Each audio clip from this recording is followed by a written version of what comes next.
హల్లెలూయా హల్లెలూయా స్తోత్రములు స్తోత్రములు. మరి సమయంలో పిల్లరా ప్రార్థన చేసుకొని ప్రభు యొక్క వాక్యాలకు వెళ్దాము. దయచేసి లైవ్లో ఉన్న వాళ్ళు నాతో పాటు ఈ ప్రార్థనలు ఎక్కిపించండి పిల్లరా. కళ్ళు మూసుకోండి. ప్రతి ఒక్కరం కూడా ప్రార్థన చేసుకొని ప్రభు యొక్క వాక్యంలోకి వెళ్దాం. మరి మీ సమయంలో మీరు కూడా ప్రార్థన చేసుకోండి. ప్రభా, వినగల చెవును గ్రహించే మనస్సు నాకు ఇవ్వండి అయ్యా అని మీరు అడగని పిల్లరా, ప్రభు సహాయం చేస్తాడు. ప్రార్థన చేసుకున్నాం. ప్రార్థన. మహాపరిశుద్ధుడా, ప్రేమ కనికరము గల పరమ తండ్రి యేసు ప్రభా, నీకే వందనాలయ్యా, నీకే స్తోత్రములు, నీకు మహిమ ఘనత ప్రభావములు, నీ పరిశుద్ధమైన ఘనమైన ఉన్నతమైన నామానికి స్తుతి మహిమ ఘనత ప్రభావములు, నీ ఉన్నతమైన నామానికి స్తోత్రములు కలుగునుగాక. ప్రభా, ఈ సమయంలో నీ యొక్క వాక్యం ద్వారా ప్రతి ఒక్కరితో మీరు మాట్లాడమని ప్రార్థిస్తున్నాను. వినగల చెవును గ్రహించే మనసు నీ బిడ్డలందరికీ కూడా యేసు నామములో దయచేయబడునుగాక.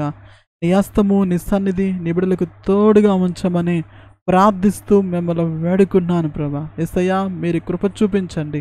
యేసయ్యా, మీరు దయని చూపించమని ప్రార్థిస్తూ మిమ్మల్ని వేడుకున్నాను. ఈ సమయంలో నీ వాక్యం ద్వారా మాట్లాడండి. వినగల చెవును గ్రహించే మనస్సు ప్రభా నీ బిడ్డలందరూ కూడా ప్రసాదించబడుతున్నాను. మరి ప్రకటిస్తుండగా మీరు నా నోటికి తోడై ఉండి మీ మాటలు మా అందరికి దయచేయమని ప్రార్థిస్తూ నన్ను నీ బిడ్డల హస్తాలకు అప్పగించుకుంటూ యేసు నామములో అడిగి వేడుకుంటూ పొందుకున్నాం పరమ తండ్రి. ఆమేన్ ఆమేన్. ఓకే, ప్రైజ్ రేపులేరా లైన్లో ఉంటాం, ప్రయత్నించేయండి. మరి సమయంలో మరి దేవుని యొక్క వాక్యంలోకి వెళ్దాము. ప్రతి ఒక్కరు కూడా మరి శ్రద్ధతో దేవుని యొక్క వాక్యాన్ని ఆలకించాల్సిందిగా ప్రభునామంలో మనం చేస్తున్నాను. హల్లెలూయా స్తోత్రములు స్తోత్రములు. మరి పిల్లరా, మీరు స్క్రీన్లో చూస్తున్నారు కదా, స్క్రీన్లో చూస్తున్నారా? ఇకను పాపము చేయకము. ఏంటిది? ఇకను పాపము చేయకము. ఈరోజు మన యొక్క అంశం ఏంటి? ఇకను పాపము చేయకాకు లేదా పాపము చేయకాకు. ఓకే పిల్లరా, ఈరోజు మన అంశం ఏంటి? ఇకను పాపం చేయకాకు. ఓకేనా? సో కాబట్టి దయచేసి ప్రతి ఒక్కరు కూడా లైవ్లో ఉండి దేవుని యొక్క వాక్యాన్ని వినాల్సిందిగా ప్రభునామలో మనం చేస్తున్నాం పిల్లరా. మీరు లైవ్లో ఉండండి. ఏ ఒక్కరు కూడా లైవ్లో వెళ్ళిపోద్దు. ప్రతి ఒక్కరు కూడా లైవ్లో ఉండి ప్రభు యొక్క వాక్యాన్ని వినాల్సిందిగా ప్రభునామలో మనం చేస్తున్నాం. లైవ్లో ఉంటాం, ప్రయత్నించాం పిల్లరా. ఎంత మరి మీకోసమే కదా వాక్యం అందిస్తా ఉన్నాం. దయచేసి వాక్యం వినండి. హల్లెలూయా స్తోత్రములు స్తోత్రములు. సరే, చూద్దాం పిల్లరా దేవుని యొక్క వాక్యాన్ని. యోహాను సువార్త 8వ అధ్యాయము 2వ వచనం నుంచి మనం చూద్దామన్నమాట. యోహాను సువార్త 8వ అధ్యాయము 2వ వచనం నుంచి. తెల్లవారుగానే యేసు తిరిగి దేవాలయములకు రాగా ప్రజలందరూ ఆయన యొద్దకు వచ్చి ఆయన కూర్చుండి వారికి బోధించుచు ఉండెను. శాస్త్రులు 3వ వచనం. శాస్త్రులను పరిశీలను వ్యభిచారమందు పట్టుబడిన ఈ యొక్క స్త్రీని తోడుకొని వచ్చి ఆమెను మధ్య నిలబెట్టి, బోధకుడా, ఈ స్త్రీ వ్యభిచారము చేయుచుండగా పట్టుబడెను. అట్టు వారిని రాళ్ళు రువ్వి చంపవలనని ధర్మశాస్త్రములో మోషే మనకు ఆజ్ఞాపించను గదా, ఆయనను నువ్వేమి చెప్పుచున్నావని ఆయన అడిగి ఆయన మీద నేరము మోపవలనని ఆయనను శోధించుచు ఇలాగు అడిగిరి. అయితే యేసు వంగి నేల మీద వ్రేలుతో ఏమో రాయిచూ ఉండెను. చూద్దాం పిల్లరా. సో ఫస్ట్ నుంచి చూద్దాం అనమాట. 8వ అధ్యాయము యోహాను సువార్త 8వ అధ్యాయము 2వ వచనం. 2వ వచనం చూసినట్లయితే, తెల్లవారగానే యేసు తిరిగి దేవాలయములకి రాగా ప్రజలందరూ కూడా ఆయన యొద్దకు వచ్చిరి. చూసారా పిల్లలు? తెల్లవారంగానే, ఇంకా ఎప్పుడైతే తెల్లవారిందో ప్రభు ఎక్కడికి వచ్చాడు?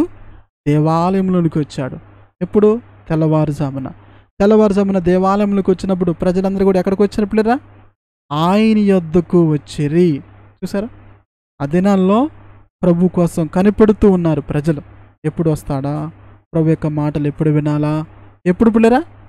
తెల్లవారుజామున కొన్నిసార్లు మనము లెగం కదా, తెల్లవారుజామున కొంచెం సేపు ఇంకో నిద్రపోదాంలే, ఇంకొంచెంసేపు నిద్రపోదాంలే మనం అనుకుంటాం కదా.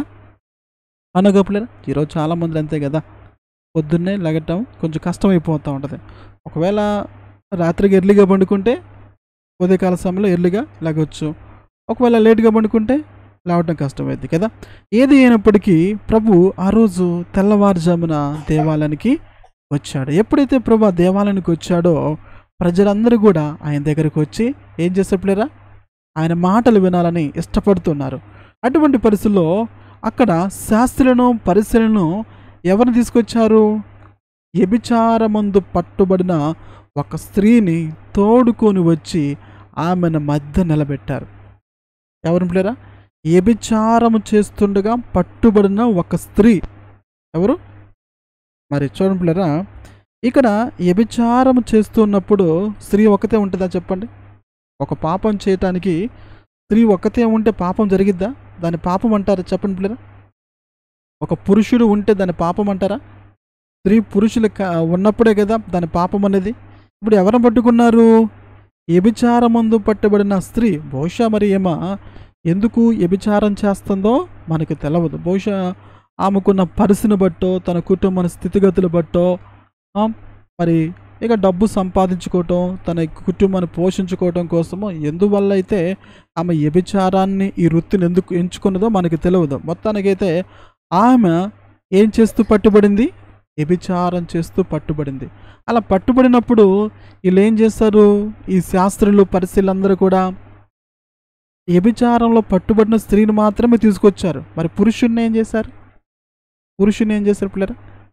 అతను వదిలిపెట్టేశారు. చూడండి పిల్లరా, ఈ రోజుల్లో కూడా చాలామంది కూడా కొంతమంది ధనవంతులు ఉంటారు, రాజకీయ నాయకులు ఉంటారు కదా, అలాంటి వాళ్ళు ఉంటారు కదా, ఇలాంటి వ్యభిచార పనులు చేస్తూ ఉంటారు. రాజకీయ నాయకులు కావచ్చు, డబ్బున్న వాళ్ళు కావచ్చు, పలుకుబడి కలిగిన వాళ్ళు కావచ్చు. ఇలాంటి వ్యభిచార పనులు చేసినప్పుడు అలాంటి వాళ్ళు పట్టుబడ్డానికి పిల్లరా ఏం చేస్తారు? వారిని వదిలిపెడతారు, స్త్రీని మాత్రమే పట్టుకుంటారు. అన్నావు కదా పిల్లరా? సమాజంలో ఇలాంటి మనం చూస్తున్నాము లేదా? ఇక్కడ ఆ స్త్రీని ఒక్కతే పట్టుకొని వచ్చి ఎక్కడ నిలబెట్టారు? ఆమెను మధ్య నిలబెట్టారు. వాళ్ళందరూ మధ్య నిలబెట్టేశారు. యేసయ్య దగ్గరికి తీసుకొని వచ్చి మధ్య నిలబెట్టారు. నిలబెట్టి ఏమడుగుతున్నారు?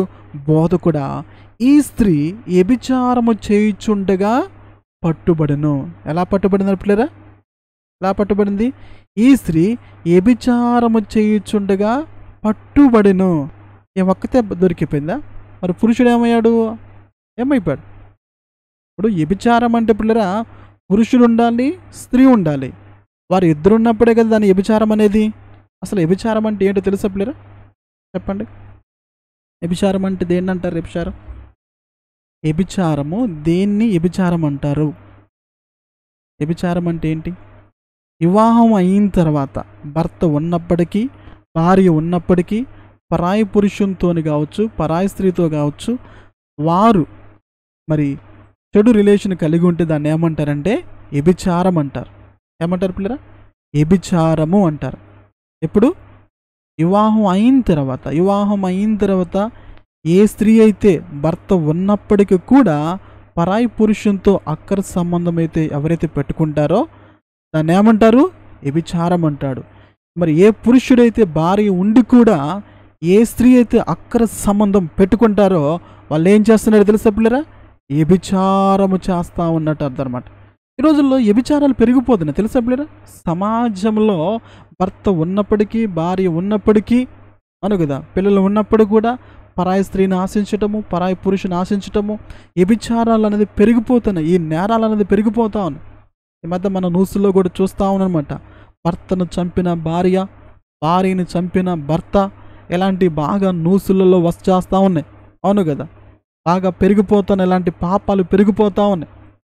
ఎందుకంటే పిల్లరా ఈ రోజుల్లో మనిషి శరీరానికి ఏమంటారు, ఈ యొక్క శరీర ఆశలు కలిగి మరి పరాయి స్త్రీని ఆశించటము, పరాయి పురుషుని ఆశించటము, ఇలాంటి నేరాలు అనేది ఈ యొక్క భూమి మీద పెరిగిపోతా ఉంది.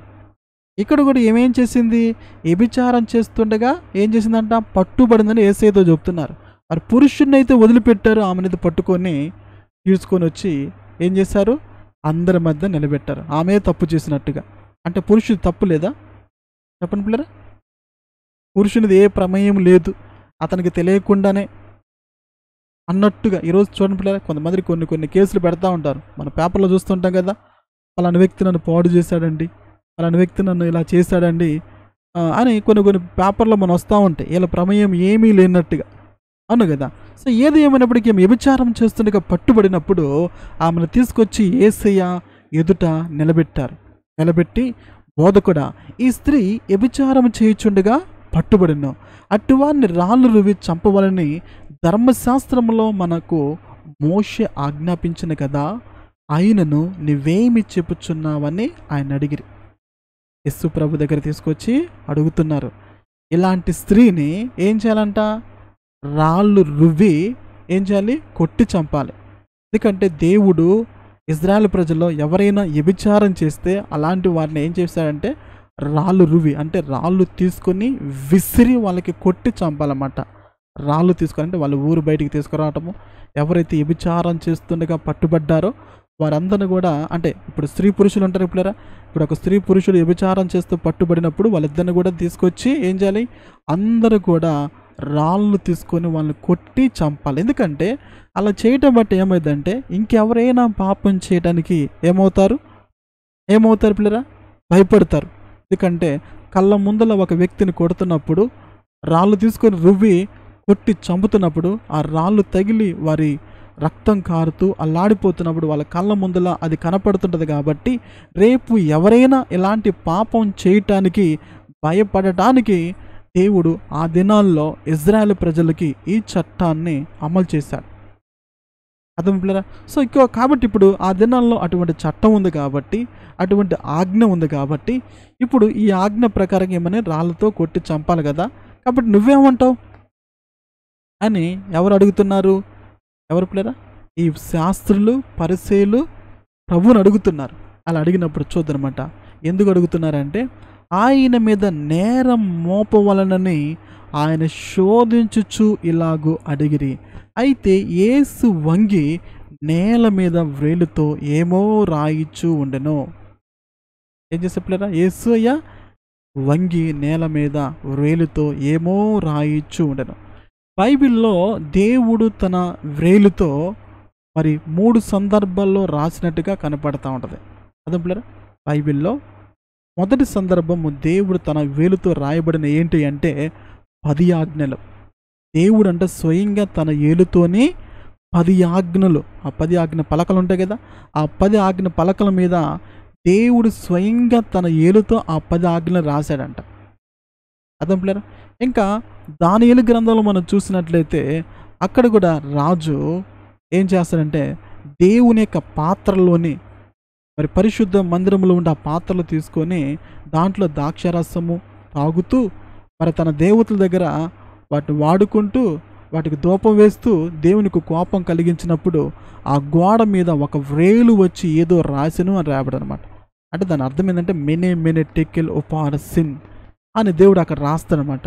ఆ తర్వాత ఇక్కడ కూడా ప్రభు తన వేలుతో వంగి రాస్తూ ఉన్నాడు. ఏమో రాయిచూండనమాట. ఏమన్నాడు?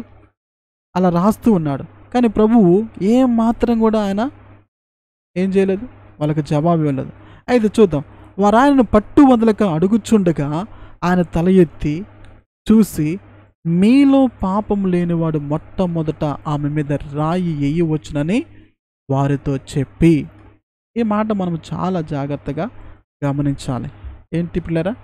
ప్రభు ఉన్నాడు, వాళ్ళందరూ కూడా అడుగుతున్నారు, పట్టు వదలట్లా. ఒకే పట్టు. ఏ పట్టు?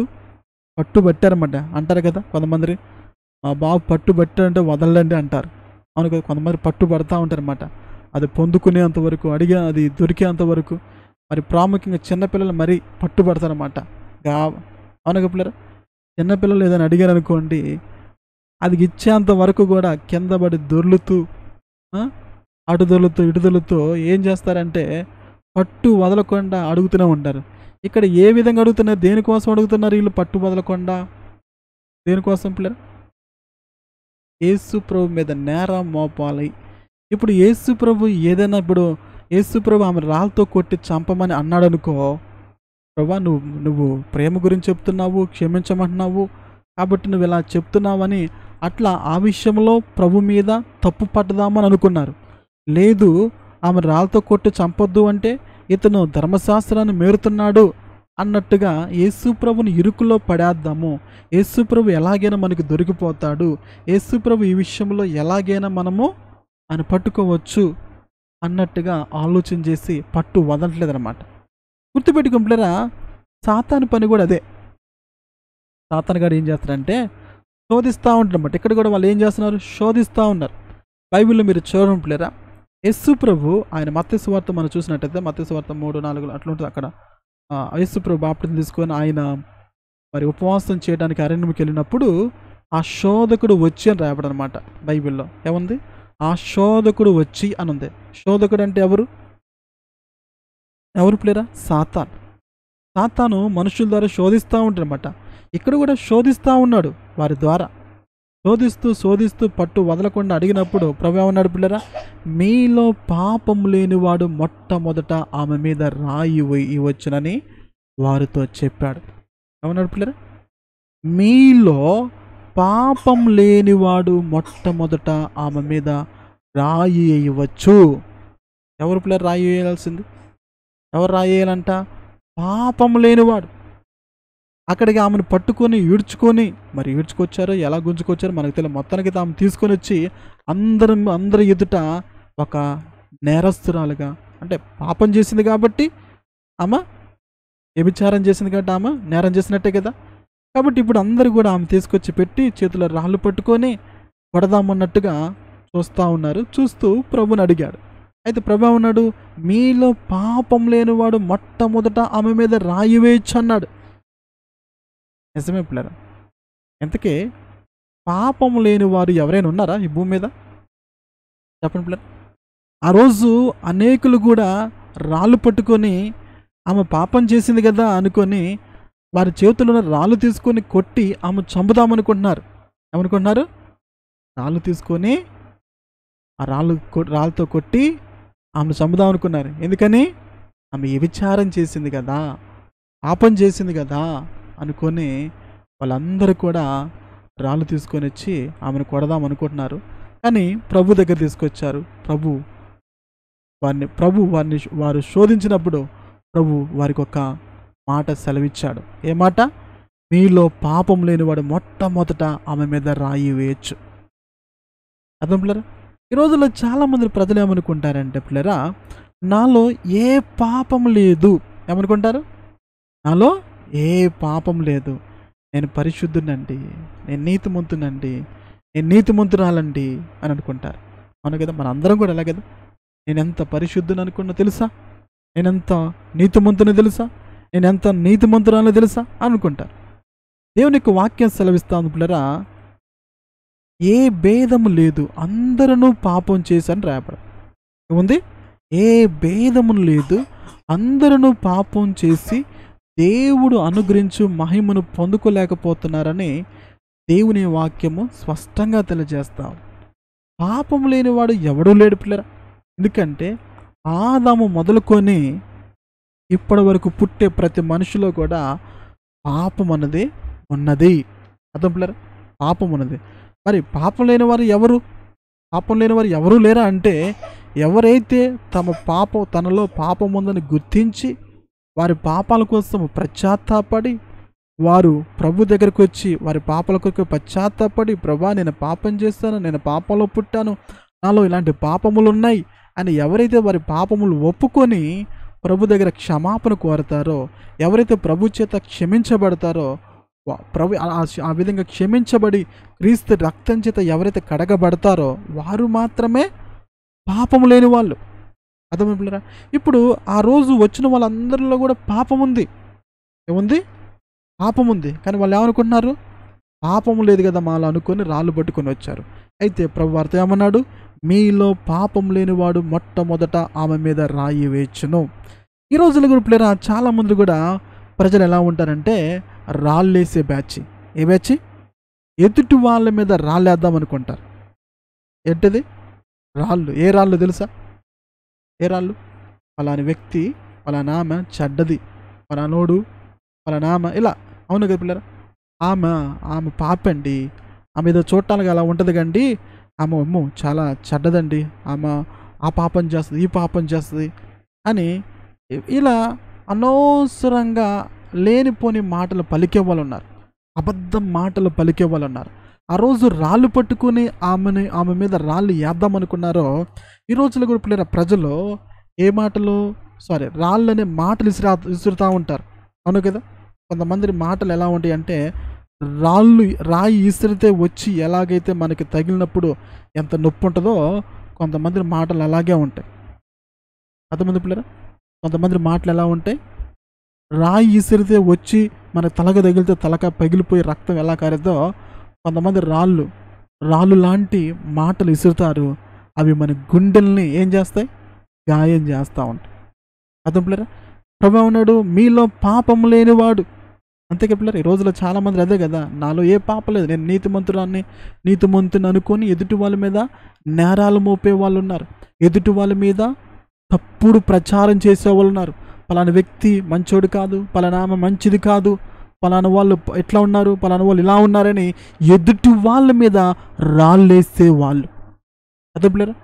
అయితే ప్రభు ఉన్నాడు, మీలో పాపం లేనివాడు మొట్టమొదట ఆమె మీద రాయి వేచునని ప్రభు వంగి నేల మీద రాయిచ్చునను. చూద్దాం. అలా రాస్తున్నప్పుడు వారు ఆ మాట విని పెద్దవారు మొదలుకొని చిన్నవారి వరకు ఒకని వెంట ఒకడు బయటికి వెళ్ళిరి.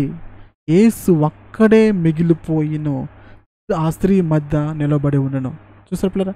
ఎప్పుడైతే ప్రభు మీలో పాపం లేనివాడు మొట్టమొదట ఆమె మీద రాయి వేయొచ్చని అన్నాడు పిల్లరా, అలా చెప్పి మరలా యేసయ్య వంగి నేల మీద ఏదో రాస్తున్నప్పుడు ఏం జరిగింది తెలుసా? ఆ మాట విన్న పెద్దవారు మొదలుకొని చిన్నవారి వరకు ఏం చేశారని పిల్లరా, ఒకని ఎంట ఒకను బయటికి వెళ్ళిపోయారు ఆ దేవాలయం నుండి. ఎందుకు వెళ్ళిపోయారు?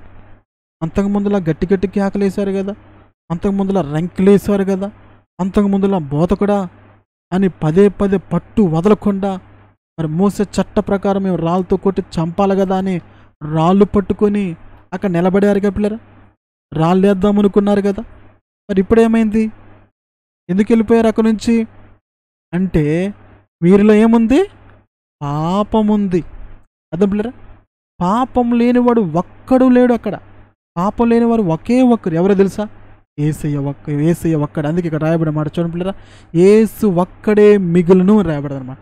అంటే ఆయన ఒక్కడే పిల్లరా పాపం లేని వ్యక్తి. అర్థమైందా? ఎవరు?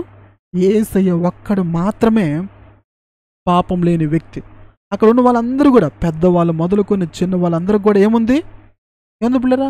పాపం ఉంది. చూసారు ఇక్కడ, వారు ఆ మాట విని పెద్దవారు మొదలుకొని చిన్నవారి వరకు ఒకని ఎంట ఒకడు బయటికి వెళ్ళిపోయారు.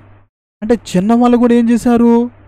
వాళ్ళు కూడా రాళ్ళు పట్టుకొని వచ్చారు, రాళ్ళు ఇసిరేద్దాం చంపేద్దామని. అంటే వారిలో పాపం ఉండదా? చెప్పండి పిల్ల. చిన్నపిల్లల్లో కూడా, చిన్నపిల్లలు అంటే కొంచెం 12 ఆ వయసు కలిగిన వాళ్ళు, 8-9 సంవత్సరాలు అట్లా. అర్థం పిల్లరా? కొంచెం జ్ఞానం కలిగిన వాళ్ళు అదనమాట. మరీ పాలు తాగే వాళ్ళు చిన్న వాళ్ళు కాదనమాట. ఓకేనా పిల్లరా? అదనమాట అర్థం. సో కాబట్టి ఇక్కడ అందరూ కూడా వెళ్ళిపోయారు. ఎందుకని వెళ్ళిపోయారు? ఎందుకు వెళ్ళిపోయారు అంటే, వారిలో ఏముంది? పాపం ఉందన్నమాట. అర్థం పిల్లరా? సో ఇప్పుడు ఈ సమాజంలో కూడా అనమాట, మనం ఎక్కువగా చేసే పని ఏంటంటే పిల్లరా, మనలో పాపాలు పెట్టుకొని, మనలో లోపాలు పెట్టుకొని ఎదుటివాడు వైపు ఏలెత్తి చూపించడానికి ప్రయత్నం చేస్తూ ఉంటాం కదా. అనగా పిల్లరా, మనలో ఎన్నో పాపాలు పెట్టుకుంటాం, మనలో ఎన్నో నేరాలు ఉంటాయి. కానీ మనం ఏమనుకుంటాం పిల్లరా, నేను పరిశుద్ధుణ్ణి, నేను నీతిమంతుణ్ణి, నేను నీతిమంతురాల్ని, వాళ్ళు పాపి, ఆమె పచ్చి పాపి, ఆమె అతను పచ్చి పాపి అనుకుంటారు. అర్థం పిల్లరా? కాబట్టి పాపం లేనివాడు ఎవడు లేడు, అందరూ కూడా ఏం చేశారు? పాపం చేశారు. ఇప్పుడు అక్కడ ఏం జరిగింది? ఒకని ఎంట ఒకరు వెళ్ళిపోయారు. కానీ పాపం లేని వ్యక్తి ఒకే ఒక్కడు, ఆయనే మన ప్రభువైన యేసుక్రీస్తు అనమాట. ఆయన ఒక్కడే మిగిలిపోయాడు పిల్లరా. ఎవరు? యేసయ్య ఒక్కడే మిగిలిపోయాడు. ఎందుకని? ఆయన కూడా వెళ్ళిపోవచ్చు కదా, కానీ ఎందుకు వెళ్ళలేదు? ఎందుకంటే ఆయనలో పాపం లేదనమాట. ఆయనలో పాపం లేదు. యేసయ్యలో ఏ పాపం లేదనమాట. ఆయన పరిశుద్ధుడు, 10,000లో ఉన్న అతి సుందరుడు, అతి కాంక్షణీయుడు అనమాట. యేసు ప్రభువులో ఏ పాపం లేదు. కానీ ఈ రోజుల్లో చాలామంది కూడా క్రీస్తు విరోధులు యేసు ప్రభులో ఏదో పాపం ఉందని, యేసు ప్రభులో ఏదో లోపం ఉంది అని అనుకుంటారు. గుర్తుపెట్టుకుని పిల్లరా, మన భారతదేశంలో 33.5 కోట్లు దేవుళ్ళు దేవతలు ఉన్నారు. కానీ ఏ దేవుళ్ళో ఏ దేవతలో యేసు ప్రభుల పరిశుద్ధుడైన వాడు ఎవ్వడూ లేడు పిల్లరా. ఈ 33.5 కోట్లు దేవుళ్ళు దేవతలు అనబడిన వారిలో వారందరిలో పాపం ఉంది. ఏముంది? పాపముంది. అందుకే గుర్తుపెట్టుకుని పిల్లరా, పాపం ఉన్న వ్యక్తి ఎదుటి వాళ్ళని చంపాలనుకుంటాడు. అర్థమైంది పిల్లరా? ఒక మనిషి హృదయంలో పాపం ఉంటే ఆ మనిషి ఏం చేస్తాడంటే, ఎదుటి వాళ్ళలో ఏదో చిన్న తప్పు ఉంటే, ఏదో లోపం ఉంటే దాన్నే పట్టుకొని వాళ్ళు ఆ తప్పు చేశారుగా వాళ్ళని చంపేద్దాం అనుకుంటారు, లేకపోతే వేలేద్దాం అనుకుంటారు, లేకపోతే వాళ్ళని దూరం చేద్దాం అనుకుంటారు. వీళ్ళేదో నీతిమంతులైనట్టు, వీళ్ళేదో పరిశుద్ధులైనట్టు. అంతేగా పిల్లలు, అక్కడికి వచ్చిన వాళ్ళందరూ అదే అనుకున్నారు, మేము నీతిమంతులం పరిశుద్ధులము అనుకున్నారు. మన నీతి ఏంటో మన పరిశుద్ధత ఏంటో ఎక్కడికి వస్తే తెలుస్తుంది పిల్లరా, యేసయ్య దగ్గరకు వస్తే అక్కడ బయటపడుతుంది అనమాట. అక్కడ యేసయ్య వంగి నేల మీద రాస్తుంటే భయం వేసింది ఒక్కొక్కడికి. వాళ్ళ మనస్సాక్షి గద్దించేసింది. అమ్మో యేసయ్య నా పాపాలు రాస్తాడేమో, నా పాపాలు చూపిస్తాడేమో అనుకుని ఒక్కొక్కరు అక్కడి నుంచి పారిపోయారు. ఒక్కొక్కరు అక్కడి నుంచి వెళ్ళిపోయారు. అన్నగా పిల్లరా, అన్నా కదా, మనము ఎలా ఉన్నాం పిల్లరా? మనం కూడా ఎదుటి వాళ్ళ మీద నేరాలు మోపే వారంగా ఉన్నామా? మనం కూడా ఎదుటి వాళ్ళ మీద రాళ్ళేద్దాం అనుకునే వారంగా ఉన్నామా? అయితే యేసయ్య ఒక్కడే మిగిలిపోయాడు. చూద్దాం పిల్లరా. అలా మిగిలిన తర్వాత ఆ స్త్రీ మధ్య నిలబడి ఉండెను. మరి అందరూ వెళ్ళిపోయారు కదా అని స్త్రీ వెళ్ళిపోయిందా పిల్లరా? వెళ్ళిపోయిందా? వెళ్ళిపోలా. ఏం చేసింది? అక్కడే నిలబడింది. గుర్తుపెట్టుకోండి పిల్లరా, అక్కడ పాపము లేనివారు రాయి వేయవంటే అందరూ వెళ్ళిపోయారు. కానీ అందరి ఎదుట నిలబెట్టిన ఆ స్త్రీ కూడా అందరూ వెళ్ళిపోయారు కదా అనుకుని వాళ్ళతో పాటు వెళ్ళిపోవచ్చు. వెళ్ళిపోతే యేసయ్య అని అంటాడా? అనడు కదా. కానీ ఆమె ఏం చేసింది పిల్లరా? అందరూ వెళ్ళిపోయినా యేసయ్య ఎదుట నిలబడింది. ఏం చేసింది? యేసయ్య ఎదుట నిలబడింది. చూద్దాం. యేసు తల ఎత్తి చూసి, అమ్మా వారెక్కడ ఉన్నారు? ఎవరు నీకు శిక్ష విధింపలేదా అని అడిగినప్పుడు ఆమె లేదు ప్రభా అనును. అందుకు యేసు, నేనును నీకు శిక్ష విధింపను, నువ్వు వెళ్ళి ఇకను పాపము చేయకమని ఆమెతో చెప్పారు. ఇప్పుడు ఆమె అక్కడి నుంచి వెళ్ళిపోవచ్చు, కానీ వెళ్ళిపోలా. ఎందుకంటే ఆమెను శిక్షించగలిగేది, రాయి వేయగలిగేది అధికారం యేసయ్యకు ఒక్కడికే ఉంది. కాబట్టి ప్రభా నువ్వు నన్ను ఏదన్నా చెయ్యి, ఈరోజు నీ ఎదుట దోషిగా నిలబడ్డాను, నీ ఎదుట పాపిగా నిలబడ్డాను, నేను పాపినయ్యా, నాలో పాపముందయ్యా అని ప్రభు ఎదుట నిలబడింది. అర్థం పిల్లరా? ఆమె యథార్థంగా పాపి అని ప్రభు దగ్గర నిలబడింది. మిగతా వాళ్ళందరూ ఏం చేశారు పిల్లరా? మేము పరిశుద్ధులం అన్నట్టుగా బిల్డప్ ఇచ్చిన వాళ్ళందరూ కూడా పారిపోయారు. వాళ్ళ పాపాలను ఒప్పుకోలేకపోయారు, వాళ్ళ పాపాలని విడిచిపెట్టలేకపోయారు. అందుకే దేని ఒక వాక్యం సెలవిస్తూ ఉంది, చీకట్లో ఉన్నవారంట ఎలుగు దగ్గర రారంట. అక్కడికి పాపములో ఉన్నవారంట ప్రభు దగ్గరికి రారంట. వారి క్రియలు చెడ్డవైనందున వెలుగుని ద్వేషించిరని యోహాను సువార్తలో రాయబడదనమాట. అర్థమైంది? అంటే యేసు ప్రభుని ద్వేషించే వాళ్ళు ఎక్కువైపోయారు. అయితే ఈ స్త్రీ ఆమె పాపాలు క్షమించబడాలని, ఆమె పాపాల నుంచి విడిపించబడాలని యేసు ఎదుట నిలబడి ఉంది. అవును పిల్లరా, మనం ఎప్పుడైతే ప్రభు ఎదుట నిలబడతామో మనందరిలో కూడా పాపాలు ఉంటాయి. మనలో ఉన్న పాపాన్ని, ఆ పాపాలతో మనం ఇంటికి వెళ్ళిపోకూడదు. ప్రభు దగ్గరకు వచ్చినప్పుడు మన పాపాలు క్షమించబడాలి. మనం పాపివని ప్రభు దగ్గర ఒప్పుకోవాలి. ఆమె నిలబడిపోయింది, ఒక దోషిగా, ఒక నేరస్తురాలుగా ప్రభు ఎదుట నిలబడింది. ఎప్పుడైతే ప్రభు ఎదుట నిలబడిందో ప్రభు ఏమన్నాడు పిల్లరా? తల ఎత్తి ఆమెను చూసి ఏమన్నాడు? అమ్మా వారెక్కడ ఉన్నారు? ఎవరిని పట్టుకొని అంటున్నారు పిల్లరా? యేసయ్య వ్యభిచారం చేస్తున్న, వ్యభిచారంలో జీవిస్తున్న ఆ స్త్రీని పట్టుకుని యేసయ్య ఏమన్నాడు? అమ్మా అని పిలుస్తాడు.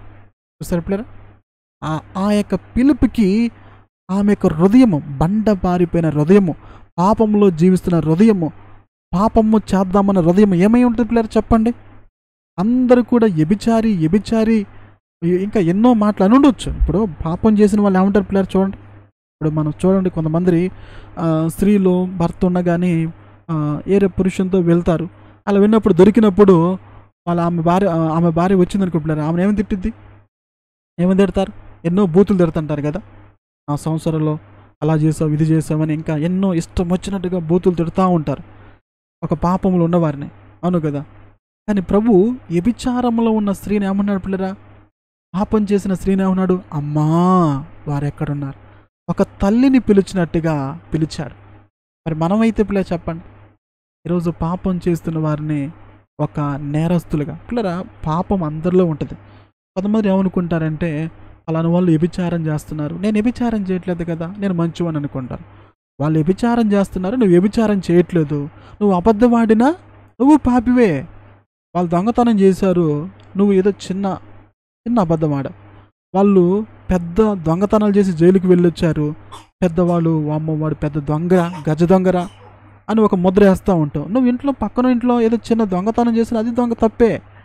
అదే పిల్లరా, చాలామంది ఏమనుకుంటారంటే వ్యభిచారం చేస్తే, దొంగతనం చేస్తే, హత్య చేస్తేనే పాపము, కాబట్టి నేను అవేమీ చేయట్లేదు కాబట్టి నేను నీతిమంతురాల్ని అని అనుకుంటాం మనం.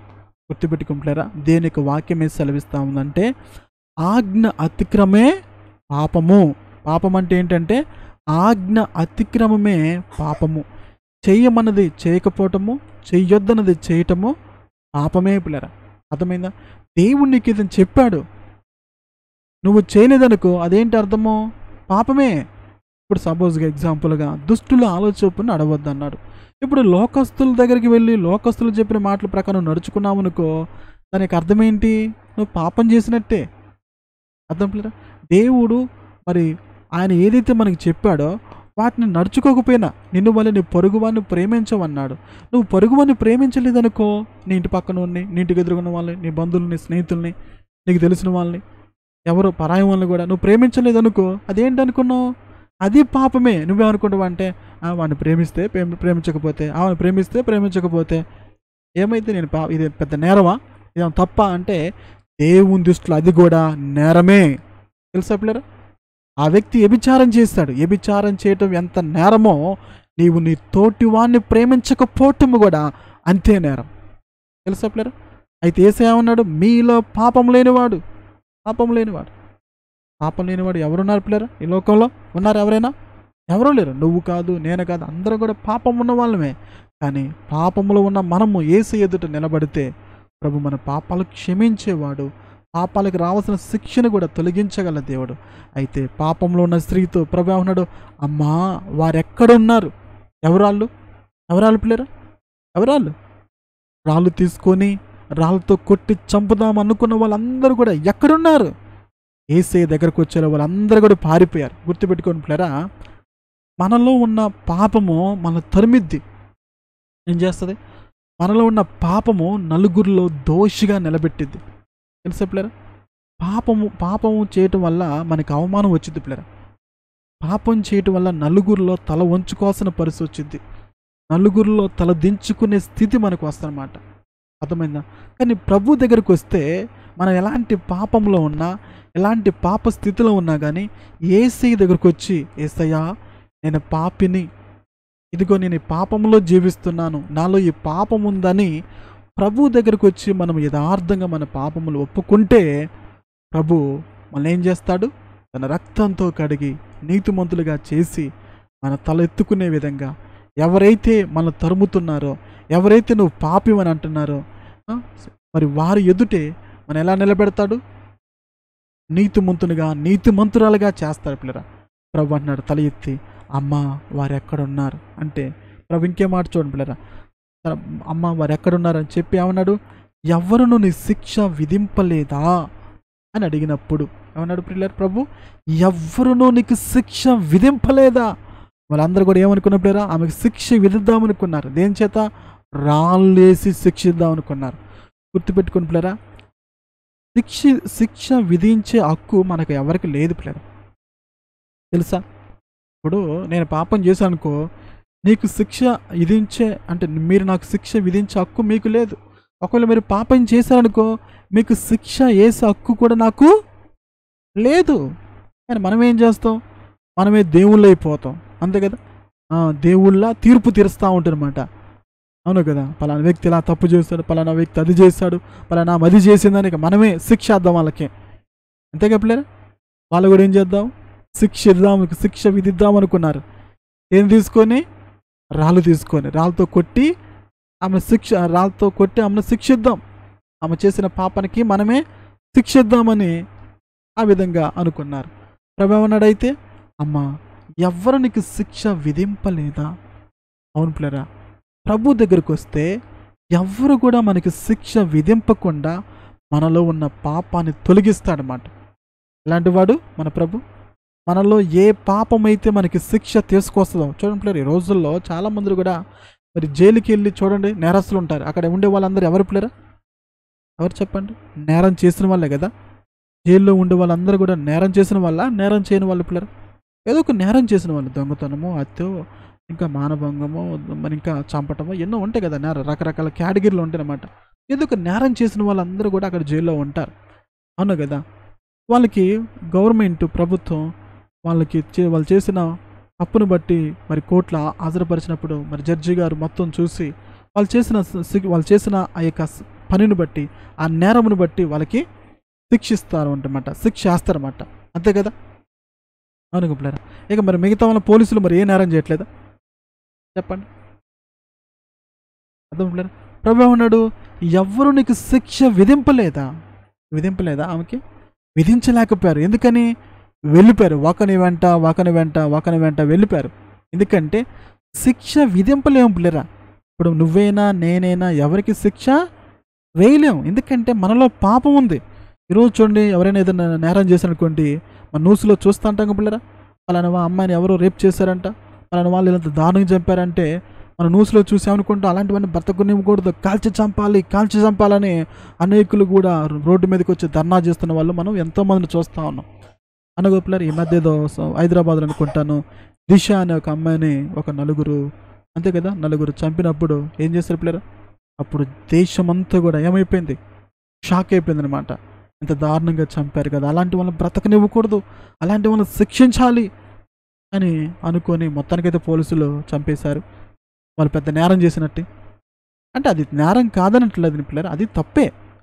పాపం చేశాడు, వాళ్ళు చేసింది పాపం అని కాదని అనట్లేదు. బట్ కానీ వాళ్ళకి శిక్ష విధించే హక్కు మనకి రైట్స్ లేవు ఎవరికి చెప్పాలంటే. అర్థమైందా? ఒకవేళ శిక్ష విధించాలంటే చట్టాలు శిక్ష విధించాలి. కానీ ప్రజలు ఏం చేస్తారంటే ఈ రోజుల్లో ఏదైనా చిన్న నేరం చేస్తే మనమే శిక్షిద్దాము అనుకుంటున్నారు. అవును కదా. సో కాబట్టి చట్టాలు చేస్తాయి, రెండోదిగా దేవుడు చేస్తాడు.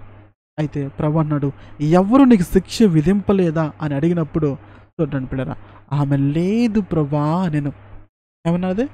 లేదు ప్రభా. అవును పిల్లరా, మనము ప్రభు దగ్గరికి వస్తే ఏ పాపమైతే మనకు శిక్ష పడిద్దో ఆ పాపానికి రావాల్సిన శిక్ష అంతా కూడా పిల్లరా ఆయన మీద వేసుకున్నాడు.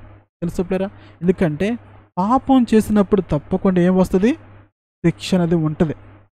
ఎవరైనా ఆ శిక్ష నుంచి ఎవరైనా తప్పించుకోలేరా. పాపం చేసిన వ్యక్తికి తప్పకుండా శిక్ష పడాలి, దాంట్లో నో డౌట్.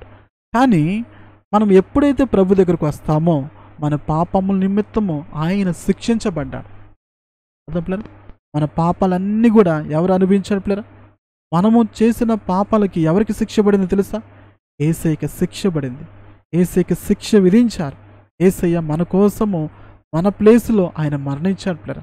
అందుకే ప్రభు దగ్గరికి వచ్చినప్పుడు ప్రభు మనల్ని తన రక్తంతో కడిగి, అందుకే దీనికి వాక్యం సెలవిస్తూ ఉంది, క్రీస్తునందు ఉన్నవారికి ఏ శిక్షా విధియు లేదు అన్నదన్నమాట. ఎవరైతే క్రీస్తునందు ఉంటారో వాళ్ళకి ఏ శిక్ష కూడా లేదంట. ఎందుకని? ప్రభా ఈ వ్యక్తి బాగా 10 మందిని చంపాడయ్యా, ఇతను చాలా రేపులు చేశాడయ్యా, ఇతను బాగా దొంగతనం చేశాడయ్యా, ఇతనికి శిక్ష ఇవ్వా అని మనం అన్నాం అనుకో పిల్లరా. ప్రభు ఏమంటే తెలుసా? అమ్మ ఆ వ్యక్తి ఇందాకనే 1 గంట క్రితమే అతను కన్నీళ్ళు కార్చి పశ్చాత్తాపడ్డాడు, గుండెలు బాదుకున్నాడు, తన పాపాలను తెలుసుకొని పశ్చాత్తాపడి తన పాపాలకి ప్రాయశ్చిత్తం జరిగింది, తన క్షమాపణ కోరాడు, నేను క్షమించాను కాబట్టి వాళ్ళకి నేను శిక్ష విధించను అంటాడు ప్రభు. తెలుసా పిల్లలు. కాబట్టి ఎందుకంటే ప్రభు దగ్గరికి వస్తే శిక్ష నుంచి తప్పించబడతాం. అర్థం పిల్లరా. ప్రభువు దగ్గరికి రాకుండా వెళ్ళిపోతే ఏమో తెలుసా? మనం చేసిన పాపాలకు ఏదో ఒక శిక్షగా పడిద్ది అనమాట. అందుకే ప్రభు అన్నాడు, ప్రయాసపడి భారం మోసుకున్న సమస్త జనులారా నా దగ్గర రండి అన్నాడు. ఏ భారం ఇది? పాపం అనే భారం. పాపం అనే భారంతో మనం ఉన్నప్పుడు పాపంలో జీవిస్తున్నప్పుడు ఆ పాపం నుంచి బయటికి రావాలంటే, ఆ పాపం వల్ల వచ్చే శిక్ష నుంచి మనం తప్పించాలంటే ప్రభు ఎదుటికి వచ్చి నిలబడి, అయ్యా నేను దోషిని, నేను పాపిని, ఇదిగో ఇలాంటి పాపం చేశాను, ఇలాంటి నేరం చేశాను, నన్ను క్షమించయ్యా, నన్ను ఈ రక్తంతో కడగయ్యా అంటే ప్రభు మనల్ని ఏం చేస్తాడంటే క్షమిస్తాడు. ఏం చేస్తాడు పిల్లరా? క్షమిస్తాడు. క్షమించి మనకి శిక్ష రాకుండా ఆయన మనల్ని తప్పిస్తాడు. చూద్దాం. అందుకు యేసు నేనును నీకు శిక్ష ఏం చేయను పిల్లరా? విధింపను. ఏమన్నాడు? ప్రభుడు అమ్మ నీకు ఎవ్వరూ శిక్ష విధింపలేదా? వాళ్ళు శిక్ష విధించలేకపోయారు. ఎందుకు శిక్ష విధించలేకపోయారు పిల్లరా చెప్పండి? అంతమంది రాళ్ళు పట్టుకొని వచ్చి శిక్షిద్దాము, రాళ్ళు కొట్టి చంపుదాం అనుకున్న వాళ్ళందరూ కూడా, పెద్దల మొదలుకొని చిన్నపిల్లల వరకు కూడా రాళ్ళు పట్టుకు తీసుకొని వచ్చి ఆమెకు శిక్ష వేద్దాం అనుకున్న వాళ్ళందరూ కూడా అక్కడి నుంచి ఒకని వెంట వెళ్ళిపోయారే. ఎందుకు శిక్ష విధించలేకపోయారంటే వాళ్ళు ఏముంది? పాపం ఉంది. అందుకే వాళ్ళు శిక్ష విధించలేకపోయారు. అయ్యో ఆమెకు శిక్ష వేస్తాను కదా, మరి నాలో కూడా ఈ పాపం ఉంది కదా, నాకు కూడా శిక్ష పడాల్సిందే కదా, అమ్మో నేను ఇక్కడ ఉంటే నాకు కూడా శిక్ష పడిద్దాం అన్నట్టుగా ఒకని వెంట వెళ్ళిపోయారు. అమ్మో నా పాపాలు కూడా రాస్తాడేమో, నా పాపాలు చూపిస్తాడో అనుకుని ఒకని వెంట భయపడి అక్కడి నుంచి నెమ్మదిగా జారుకున్నారు పిల్లరా. అర్థం పిల్లరా? ప్రభు దగ్గరకు వస్తే అసలు మన బ్రతుకు బయటపడిద్ది. తెలుసా పిల్లరా? మనం ప్రభు దగ్గరకు వస్తే ఎవరైనా నువ్వైనా నేనైనా కానీ యేసయ్య ఎదుట నిలబడితే నీ బ్రతుకేంటో నా బ్రతుకేంటో అక్కడ బయటపడిద్ది. ఎవడు నీతిమంతుడో, ఎవడు పరిశుద్ధుడో, ఎవరిలో పాపం ఉందో, ఎవరిలో పాపం లేదో యేసయ్య చెప్తాడు. ఈ పాపాలన్నీ కూడా అక్కడ చూపిస్తూ ఉంటాడు. అర్థం పిల్లరా?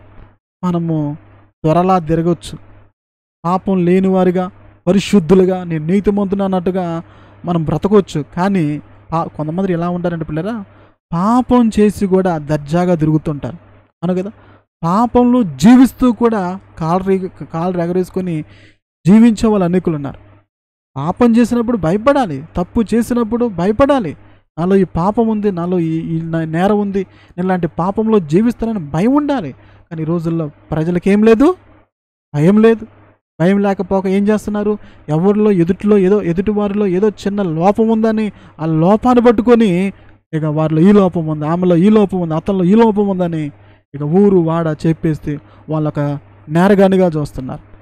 అంటే వీరిలో ఏ లోపం లేదన్నట్టు. అందుకే ప్రభు యొక్క వాక్యం సెలవుస్తూ ఉంది, వేషధారి మొదట నీ కంటిలో దూలము తీసుకొని నీ సహోదరుని కంటిలో ఏం చేయి? నలుసు తీసేయమన్నాడు. ఏమన్నాడు పిల్లలు? ఎవరైతే ఎదుటి వాళ్ళ యొక్క వారిలో ఏదో చిన్నదాన్ని పట్టుకొని అది పెద్ద నేరంగా ఎవరైతే చూస్తారో వాళ్ళు ఎవరంటే తెలుసా పిల్లరా? వేషధారులు అంట. వేషధారులు ఏం చేస్తారు తెలుసా? వాళ్ళు పెద్ద పెద్ద పాపాలు పెట్టుకుంటారు, పెద్ద పెద్ద నేరాలు చేస్తూ ఉంటారు. అవన్నీ చేసి కూడా వాళ్ళు ఆ పాపాలు పెట్టుకొని ఏం చేస్తారంటే మేము నీతిమంతులం అన్నట్టుగా ఉండి ఎదుటి వారిలో ఏదో చిన్నది దాన్నే పెద్దగా చూస్తూ ఉంటారు. కానీ ప్రభు అలాంటి వారి గురించి ఏమన్నాడు? వేషధారి అన్నాడు. ఏమన్నా పిల్లరా? వేషధారి అంటే ఏంటి అర్థం? వేషధారి అంటే పైన ఒకటి లోనొకటి, పైకేమో నీతిమంతులుగా, లోనేంటి పాపులుగా. అర్థం పిల్లరా? అలాగా అన్నమాట. సో ప్రభు అన్నాడు, నువ్వు మొదట నీ కంట్లో ఉన్న దూలాన్ని తీసుకో, ఆ తర్వాత నీ సహోదరులో నలుసు తీసే. మొదట నీ పాపాలు నీ పాపాల కొరకు పశ్చాత్తాపడు, నువ్వు మారు మనసు పొందు, నీ పాపాల కోసమై నువ్వు ప్రభు దగ్గర క్షమాపణ అడుగు, ప్రభు చేత క్షమించబడు, ఆ తర్వాత నీ సహోదరులు నువ్వేంచి అప్పుడు నలుసు తీయమన్నాడు. అంటే మనం మారి మన పాపాలు క్షమించబడి మనం ఏ పాపం అయితే చేస్తున్నామో అవి విడిచిపెట్టి అప్పుడు ఎదుటి వారిలో అయ్యా నువ్వు ఇలాంటి పాపంలో జీవిస్తున్నావు, అది మంచిది కాదు, అలా చేయటం వల్ల నువ్వు రేపు నరకానికి పోతావు అని అలా చెప్పటం అనేది దేవుని యొక్క వాక్యానుసారం. కానీ ఈ రోజుల్లో ఏం చేస్తున్నాం పిల్లలు? పాపం పెట్టుకొని కూడా మనం ఏం చేస్తూ ఉంటాం? ఎదుటి వారిలో లోపాలు ఎత్తుతున్నాం. అయితే ప్రభు ఉన్నాడు, అందుకు యేసు నేను నీకు శిక్ష విధింపను. యేసయ్య వచ్చింది ఈ లోకానికి శిక్ష విధించటానికి కాదు పిల్లరా. పాపం చేసిన వాడికి శిక్ష విధించడానికి యేసయ్య రాలా. అర్థమైంది పిల్లరా? నిజంగా యేసు ప్రభువే పాపం చేసిన వాడికి శిక్ష విధిస్తే ఈ భూమి మీద ఒక్కడు కూడా బ్రతకడు. తెలుసా పిల్లరా? ఆదాము మొదలుకొని ఇప్పటి వరకు కూడా ప్రతి మనుషులు కూడా ఏముంది? పాపం ఉంది. ఇక పాపం చేసిన ప్రతి మనిషిని కూడా శిక్షిస్తూ ఉంటే ఏమైతే తెలుసా? మానవ జాతి ఉండదన్నమాట. తెలుసా పిల్లరా? మానవులే ఉండరు. కానీ ఈ రోజుల్లో దేవుడే ప్రజలను క్షమిస్తుంటే, కానీ కొంతమంది ప్రజలకి అదేంటో వెలేయటం, మా కులం అని, మా మతం అని, మా జాతి అని, అయితే వీళ్ళు పలానా దేవుణ్ణి నమ్ముకున్నాడని అని ఇలా చేస్తూ ఉంటారన్నమాట. ప్రజలు దేవుళ్ళే ఆవరిస్తుంటారు. దేవుడేమో క్షమిస్తూ వాళ్ళకి అవకాశాలు ఇస్తూ మారు మనసు పొందుతారులే, నా వైపు తిరుగుతారులే అని దేవుడు ఆయన వాళ్ళని క్షమించి వారిని మార్చి నీతిమంతులు చేస్తుంటే, ప్రజలేమో ఏం చేస్తున్నారు పిల్లలు? చంపేద్దాం, వారిలో లోపం ఉంది అని రాళ్ళు పట్టుకొని వచ్చేస్తా ఉన్నారు. కానీ ప్రభు ఉన్నాడు, నేను నీకు శిక్ష విధింపను. మన దేవుడు శిక్షించేవాడు కాదు, ఆయన క్షమించేవాడు. అర్థం పిల్లరా? ఆయన అవకాశాన్ని ఇచ్చేవాడు. ఎందుకంటే పాపం చేస్తున్న వ్యక్తికి అవకాశాన్ని ఇవ్వాలి పిల్లరా. ఎందుకంటే తన తప్పును తాను తెలుసుకోవాలి. ఒక పాపంలో ఉన్న వ్యక్తి ఎప్పుడైతే తన తప్పుని తెలుసుకుంటాడో పిల్లరా, ఇక మరలా ఎప్పుడూ పాపం చేయడు. ఎందుకంటే నేను రక్షించబడ్డాను, నా జీవితం మారింది, దేవుడు నాకు కూడా అవకాశం ఇవ్వకపోతే నేను రక్షించబడేవాడిని కానే కాదు, ప్రభు వైపు తిరిగేవాడిని కానే కాదు. ఎందుకంటే ఒకప్పుడు ప్రభుని ఎరిగినప్పుడు నాలో కూడా ఏమున్నాయి? పాపాలు ఉన్నాయి. మరి వీళ్ళలో పాపం ఉంది కదా అని దేవుడు నన్ను శిక్షిస్తే ఈరోజు నేను మారేవాడినా? చెప్పండి పిల్లలు, మారను కదా. కాబట్టి ఇలా పాపం చేసిన వాళ్ళందరూ కూడా శిక్షిస్తూ ఉంటే మానవుడు ఏదో ఒక సమయంలో ఏదో ఒక తప్పు చేస్తూనే ఉంటాడు అన్నావు కదా. సో కాబట్టి ఆ రోజు ఆమెను ప్రభు శిక్షించలేదు. శిక్షించగల అధికారం యేసయ్యకు ఉంది. కానీ ప్రభు ఉన్నాడు, అందుకు యేసు నేనును నీకు శిక్ష విధింపను, కానీ ఏం చేయాలి నువ్వు? ప్రభు అంటే చూడు పిల్లరా, నువ్వు వెళ్ళి ఇకను పాపము చేయకమని ఆమెతో చెప్పాడు. అవును పిల్లరా, మనం చేసిన పాపాలను బట్టి శిక్ష అంతా కూడా యేసయ్య మీద పడింది. కాబట్టి ప్రభు మనందరినీ కూడా క్షమిస్తున్నాడు. క్షమించామంటే తెలుసా పిల్లరా, ఏకను నువ్వు పాపం చేయకము. ఎవరితో చెప్తున్నాడు? క్షమించబడిన, శిక్ష విధింపబడకుండా ఉన్న ఆ స్త్రీతో చెప్తా ఉన్నమాట. ప్రభు ఆమెను శిక్షించే అధికారం ఉంది, కానీ శిక్షించలేదు. ఎందుకంటే శిక్షిస్తే ఇక ఆమె పట్ల దయ చూపించినట్లు ఎలా ఉంటుంది పిల్లరా? అవకాశం ఇవ్వాలి కదా. ఒక మనిషికి అవకాశం ఇవ్వాలి. అవకాశం ఇచ్చినప్పుడే అతను మారుతాడు. అవకాశం ఇవ్వకుండా ఈ తప్పు చేశావు, ఈ నేరం చేసావని వాళ్ళు రాళ్ళు తీసుకొని కొట్టి చంపితే ఇక పాపం చేయని వాడు ఎవరున్నారు? అలా అందరిని కూడా చంపేయాల్సిందే కదా. ఉంటారు ఈ భూమి మీద మనుషులు. కానీ ప్రభు ఏమంటున్నాడు ఆమెతోటి?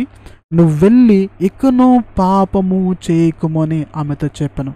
అవును పిల్లరా, దేవుడు మనల్ని క్షమించిన తర్వాత, దేవుడు మనకు అవకాశం ఇచ్చిన తర్వాత, నీ పాపాలను నేను క్షమించాను, నిన్ను శిక్షించను, ఇక నువ్వు నా కోసము బ్రతుకు అని ప్రభు మనకు చెప్పిన తర్వాత మనం ఏం చేయాలిగా? పాపం చేయకూడదు. ఎందుకంటే పిల్లరా, గతంలో తెలుసో తెలియక పాపం అంటే దేవుని గురించి తెలవనప్పుడు, దేవుని యొక్క వాక్యం మనకు తెలవనప్పుడు మన ఇష్టానుసారం బ్రతికాం. కానీ ఇప్పుడు ప్రభు దగ్గరకు వచ్చిన తర్వాత, ప్రభు దగ్గర మన పాపాలు ఒప్పుకున్న తర్వాత, ప్రభు దగ్గర మన క్షమాపణ అడిగిన తర్వాత ఇక మళ్ళీ ఏం చేయకూడదు? మళ్ళీ మనము పాపం చేయకూడదు. అర్థం పిల్లరా?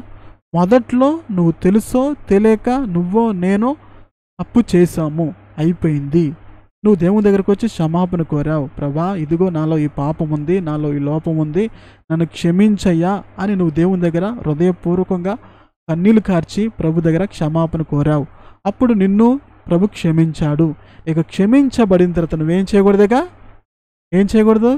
ఇక పాపము చేయకూడదు. ఆ రోజు ప్రభు ఏమన్నాడు పిల్లరా? నువ్వు వెళ్ళి ఇక పాపము చేయకమని ఆమెతో చెప్పాడు. అవును పిల్లరా, ఈరోజు ప్రభు మనందరికీ చెప్తున్న మాట ఏంటో తెలుసా? ఏకనో నువ్వు పాపము చేయకమో. ఎందుకో తెలుసా పిల్లరా? గతంలో ఆమె పాపం చేసింది. పాపం చేయడం వల్ల ఏమైంది? అవమానం వచ్చింది. నలుగురిలో తల ఉంచుకోవాల్సిన పరిస్థితి వచ్చింది. రాళ్ళతో కొట్టి చంపవలసిన పరిస్థితి వచ్చింది. అను కదా, దోషిగా నిలబడింది. అవును పిల్లరా, పాపము మనం చంపిద్ది. తెలుసా పిల్లరా? పాపము మనం చంపిద్ది. పాపం వల్ల వచ్చే జీతము మరణమని ఉందన్నమాట. కానీ ప్రభు మన మరణాన్ని, మన శిక్షను అంతా కూడా ఆయన మీద వేసుకున్నాడు. అందుకే ఆ కలువరి శిలువలో ప్రభు మరణించాడు. ఎందుకు మరణించాడు తెలుసా పిల్లరా? యేసు ప్రభు మన పాపాల కోసం మరణించాడు. మనం చేసిన పాపమును బట్టి శిక్ష మనకి రావాలి. ఆ రోజు ఆమెను ఎలాగైతే శిక్షించకుండా ఆమెను క్షమించి పంపించాడు పిల్లరా, మనందరిని కూడా ఆయన క్షమించి పంపిస్తున్నాడు. పంపిస్తూ ఏమన్నాడు తెలుసా? ఇకను నువ్వు పాపం చెయ్యొద్దని ప్రభు ఆమెతో చెప్పినట్టుగా మనందరికీ చెప్తున్నాడు. కాబట్టి పిల్లరా, ఇక మరలా మనం ఏం చేయకూడదు? పాపం చేయకూడదు. నువ్వు మరలా పాపానికి చోటు ఇవ్వకూడదు. ఎందుకంటే పిల్లరా, పాపం చేస్తే ఏమైతే తెలుసా? దేవుడు మనకి దూరం అవుతాడు. ఎందుకంటే పాపం చేసే వారి యొక్క మనవి దేవుడు ఆలకించాడు. గుర్తుపెట్టుకోండి, నీలో పాపం ఉంటే, నాలో పాపం ఉంటే నువ్వు చేసే ప్రార్థన దేవుడు ఆలకించడు పిల్లరా. ఈ రోజుల్లో చాలామంది కూడా పాపం పెట్టుకొని ప్రార్థన చేస్తూ ఉంటారు. ఎలా వస్తుందా ప్రార్థన జవాబు? వస్తుందా? దేవుడు వాక్యం స్పష్టంగా తెలియజేస్తూ ఉంది. ఏమని? దేవుడు పాపుల మనవి ఆలకించడని దేని యొక్క వాక్యం సెలవిస్తూ ఉంది. యోహాను సువార్తలో రాయబడిందన్నమాట. ఎవరు మనం ఆలకించడు? పాపులు మనవి ఆలకించడు. నీలో పాపం పెట్టుకొని పాపంలో జీవిస్తూ ఏదో కష్టం వచ్చిందని, ఏదో సమస్య వచ్చిందని యేసయ్యా ప్రభా అని ఆ పాపంలో ఉంటూ వచ్చి ప్రభుని అడిగితే ప్రభు సహాయం ఎలా పొందుకుంటాం? అందుకే యెషయా గ్రంథం 59 అధ్యాయంలో రాయబడనమాట. విననేరక ఉన్నట్లు నా చెవులు మందం కాలేదు, మీకు సహాయం చేయడానికి నా చేతులు కొరచ కాలేదు, మీకు నాకు మీ దోషములు మీ పాపములు అడ్డుగా వచ్చాయి అంటున్నాడు దేవుడు. అర్థం పిల్లరా, పాపం మనలో ఉంటే దేవుని దూరం చేసుకుంటాం, దేవుని ఆశీర్వాదాలు పోగొట్టుకుంటాం. ఏమైంది తెలుసా? రేపు నరకానికి వెళ్ళిపోతాం పిల్లరా. అందుకే ఏ పాపమైతే మన జీవితాన్ని పాడు చేస్తుందో, ఏ పాపమైతే నలుగురిలో తలదించుకునే విధంగా చేస్తుందో, ఏ పాపమైతే మన దోషిగా చేస్తుందో, ఏ పాపమైతే అవమానం కలుగు చేస్తుందో, ఏ పాపమైతే రేపు నరకానికి వెళ్ళే విధంగా చేస్తుందో ప్రభు అంటే తెలుసా పిల్లరా? ఇకను నువ్వు పాపము చేయకము. నేను మాట్లాడిన ప్రేమని సహోదరుడా, ప్రభు నీతోటే మాట్లాడుతున్నాడు ఈ సమయంలో. ఏమిటో తెలుసా? నువ్వు పాపం చేస్తున్నావు, అయితే ప్రభు ఈరోజు నిన్ను క్షమిస్తున్నాడు. అయితే ప్రభు నీతో ఒక మాట చెప్తున్నాడు. తెలుసా? ఏకను నువ్వు పాపం చేయొద్దు. ఇంతకాలం పాపం చేశావు కదా, ఇంతకాలం నీ ఇష్టం వచ్చినట్టు జీవించావు కదా, ఇంతకాలం నీకు నచ్చినట్టుగా బ్రతికావు కదా. అయితే దేవుడు ఈరోజు నీతో అంటున్న మాట తెలుసా? నువ్వు చేసిన పాపము ఇక చాలు, ఆపై ఆ పాపాన్ని, ఈరోజు నా పాపాన్ని మాను, ఇక పాపం చెయ్యొద్దు అని దేవుడు చెప్తున్నాడు. పిల్లరా, ఈ సమయంలో దేవుడు మీతోటే మాట్లాడుతున్నాడు. ఒకవేళ ఎవరైనా పాపం చేస్తున్న వాళ్ళు ఉన్నారా? ఏదైనా పాపం కావచ్చు, అది మీకు తెలుసు. అది ఏ పాపమో, ఎలాంటి పాపమో అది మీకు తెలుసు. ఒకవేళ మీలో పాపం ఉందని సంగతి తెలిసినట్లయితే ఈరోజు ఈ సమయంలో దేవుడు మీతోటే మాట్లాడుతున్నాడు. ఆ పాపం ఏదో ప్రభు అంటున్న మాట తెలుసా? ఇక పాపం చెయ్యొద్దు నువ్వు అని అంటున్నాడు. అర్థం పిల్లరా? దేవుడు మనకు అవకాశాలు ఇస్తుంటాడు పిల్లరా. అవకాశాన్ని పోగొట్టుకోకూడదు. అర్థమవుతుందా? ఈ రోజులో చాలామంది కూడా దేవుడు ఇస్తున్న అవకాశాలు పోగొట్టుకున్నారు. పాపం చెయ్యొద్దు దేవుడు అంటుంటే ఇంకా దేవుణ్ణి గాయపరిచేవాళ్ళు, దేవుని దుఃఖపరిచేవాళ్ళు, దేవునికి వ్యతిరేకంగా వెళుతూ ఆయన బాధ పెడుతున్న వాళ్ళు అనేకులు ఉన్నారు పిల్లరా. సో కాబట్టి మనం అలా ఉండకూడదు. ప్రభు ఆ రోజు శిక్షించగల అధికారం ఆయనకు ఉన్నది. కానీ ఆ యేసయ్య ఆమెను శిక్షించకుండా ఆమెకి అవకాశం ఇచ్చి ఆమెను క్షమించి, అమ్మాయికి పాపం చేయకుండా మంచిగా బ్రతుకు అన్నట్టుగా ఆమెను పంపించేస్తాడు. సో కాబట్టి పిల్లరా, ప్రభు కూడా ఈరోజు మనతో అదే చెప్తున్నాడు, పాపం చేయొద్దు అని చెప్తున్నాడు. సో ఇంకొక వచనం చూద్దామన్నమాట. యోహాను సువార్త 5వ అధ్యాయము 1వ వచనం. యోహాను సువార్త 5వ అధ్యాయం 1వ వచనం. అటు తర్వాత యూదుల పండగ ఒకటి వచ్చును గనుక యెరూషలేముకు వెళ్ళెను. యెరూషలేములో గొర్రెల ద్వారము దగ్గర ఎబ్రీ భాషలో బెతెస్దా అనబడిన ఒక కోనేరు కలదు. దానికి 5 మంటపములు కలవు. ఆ సమయములకు దేవత కోనేట్లో దిగి నీళ్లు కదిలించడం కలదు. నీరు కదిలింపు పిమ్మట మొదట ఎవడు దిగునో వాడు ఎట్టి వ్యాధి గలవాడినను బాగుపడును. గనుక ఆ మంటపములో రోగులు, గుడ్డివారు, కుంటివారు, ఓచకాలు చేతులు గలవారు గుంపులుగా పడి ఉండిరి. అక్కడ 38 ఏళ్ల నుండి వ్యాధి గల ఒక మనుషుడును. అదే ఇక్కడ ఏంటిది? కోనేరు. బెతెస్దా అనే కోనేరు దగ్గర 5 మంటపములు కలవు. యెరూషలేములో గొర్రెల ద్వారం దగ్గర, హెబ్రీ భాషలో బెతెస్దా అనే కోనేరు దగ్గర అక్కడ ఏముంది? ఒక కోనేరు ఉందన్నమాట. దానికి 5 మంటపములు కలవు, అంటే పోల్స్ అనమాట. సో అక్కడ ఆ కోనేరు దగ్గర అనేకులు కూడా రోగులు ఉన్నారు. ఎలాంటి రోగులు అంటే పిల్లరా, ఎలాంటి రోగులు చూడండి ఇక్కడ పిల్లరా, ఎలాంటి రోగులు ఉన్నారు అక్కడ? గుడ్డివారు, కుంటివారు, ఓచకాలు చేతులు గలవారు గుంపులుగా పడి ఉన్నారంట. ఎందుకు ఇక్కడ ఉన్నారు గుంపులుగా అంటే, అక్కడ కోనేటిలోకి దేవదూత వచ్చి నీళ్లు కదిలిస్తూ ఉండేదన్నమాట. పరలోకం నుండి దేవదూత దిగి వచ్చి నీళ్లు కదిలిస్తూ ఉంది. అంటే దేవుడు ఆ దినాల్లో అటువంటి ఒక కార్యాన్ని చేస్తూ వచ్చాడనమాట. అంటే ప్రజలకు ఆ విధంగా స్వస్థతను కలుగు చేస్తూ ఉన్నానమాట. అర్థం పిల్లరా? ఆ విధంగా దేవదూత వచ్చి నీళ్లు కదిలించినప్పుడు ఎవరైనా కానీ మొదట ఫస్ట్ దిగిన వాళ్ళకి స్వస్థత. వారికి ఎలాంటి వ్యాధి ఉన్నా, ఎలాంటి అనారోగ్య సమస్య ఉన్నా కానీ, ఎవరు వాళ్ళకి ఎలాంటి వ్యాధి ఉన్నా కానీ, ఎలాంటి అనారోగ్య సమస్య ఉన్నా కానీ, వారు ఎవరైతే మొదట దిగుతారో వాళ్ళకి ఏం కలిగిద్ది? స్వస్థత కలిగిద్ది అనమాట. వాళ్ళు బాగుపడుతున్నారు. సో కాబట్టి ఆ ప్లేసుల్లో దేవదూత వచ్చి నీళ్లు కదిలిస్తుంది కాబట్టి ఆ యొక్క విషయము అందరికీ తెలిసిపోయింది. ఆ ప్రాంతంలో ఉన్న ప్రజలందరికీ కూడా తెలిసిపోయి ఇక మరి ఉంటానికి పిల్లలు ఇప్పటికి కూడా అనేక రోగాలు ఉన్నాయి. అవును కదా? ఇప్పటికి కూడా అనేకమైన వ్యాధులు అప్పుడు ఉన్నాయి, ఇప్పుడు ఉన్నాయి కదా. ఈ లోకము ఎండింగ్ అయ్యేంత వరకు కూడా ఈ భూమి మీద ఏముంటాయి? వ్యాధులు ఉంటాయి, రోగాలు ఉంటాయి, ఇవన్నీ ఉంటాయి అన్నమాట. ఇప్పుడు ఇంత సైన్స్ డెవలప్ అవుతున్నా, ఎన్ని హాస్పిటల్ ఉంటున్నా కానీ రోగాలు పెరిగిపోతూ ఉన్నాయి, రోగులు పెరిగిపోతున్నారు, వ్యాధులు పెరిగిపోతూ ఉన్నాయి. అనుకోలేరా? అప్పుడు సైన్స్ లేనప్పుడు, ఇంత వైద్యం లేనప్పుడు మరి అప్పుడంటే సరే అనుకోవచ్చు. మరి ఇప్పుడు ఇంత మెడికల్ ఇంత పెరుగుతున్నా కానీ ఏముంటాయి పిల్లరా? ఏమున్నాయి? వ్యాధులు పెరిగిపోతూ ఉన్నాయి, రోగులు పెరిగిపోతున్నారు. ఏ హాస్పిటల్కి వెళ్ళి చూడండి పిల్లరా, ఏ హాస్పిటల్ చూసినా కానీ గుంపులు గుంపులుగా ఉంటారు. అవును కదా? ఎక్కడ ఏ హాస్పిటల్లో ఏ డాక్టర్ బాగు చేస్తారని అక్కడికి ఇక్కడికి వెళ్ళేవాళ్ళనమాట. ఇక్కడ కూడా మరి బాగుపడుతున్నామని తెలిసినప్పుడు మరి ఏం చేస్తారు ప్రజలు? అక్కడికి వచ్చారు. అయితే అక్కడ ఆ విధంగా అనేకులు కూడా మరి వచ్చి మరి కోనేటిలోకి దిగి, అంటే దేవదూత కదిలించినప్పుడు, నీటిని కదిలించినప్పుడు కోనేట్లు దిగి స్వస్థపరుస్తూ ఉన్నాను. అయితే అక్కడ 38 ఏళ్ళ నుండి ఒక మనుషుడు ఉన్నాడు. ఎన్ని సంవత్సరాల పిల్లరా? 38 ఏళ్ళ నుండి ఒక మనుషుడు ఉన్నాడు. చూడండి పిల్లరా, అక్కడ 38 ఏళ్ళ నుండి వ్యాధి గల ఒక మనుషుడు. యేసు వాడి పడి ఉండట చూసి వాడు అప్పటి నుండి బహుకాలము నుండి ఆ స్థితిలో ఉన్నాడని ఎరిగి స్వస్థపరచగొరుచున్నావా అని అడగ్గా. ఇక్కడ కొన్ని ఆత్మీయ విషయాలు మనం చూద్దామన్నమాట. ఇక్కడ చూద్దాం. యేసు వాడి పడి ఉండట చూసి, చూసారు పిల్లలు? ఎన్ని సంవత్సరాల నుంచి పడి ఉన్నాడు? 38 సంవత్సరాల నుంచి ఆ వ్యక్తి అలాగే పడిపోయి ఉన్నాడు. ఈ రోజుల్లో కూడా పిల్లరా అనేకులు కూడా అనేక సంవత్సరాల నుంచి పడి ఉన్నారు. ఏంటో తెలుసా?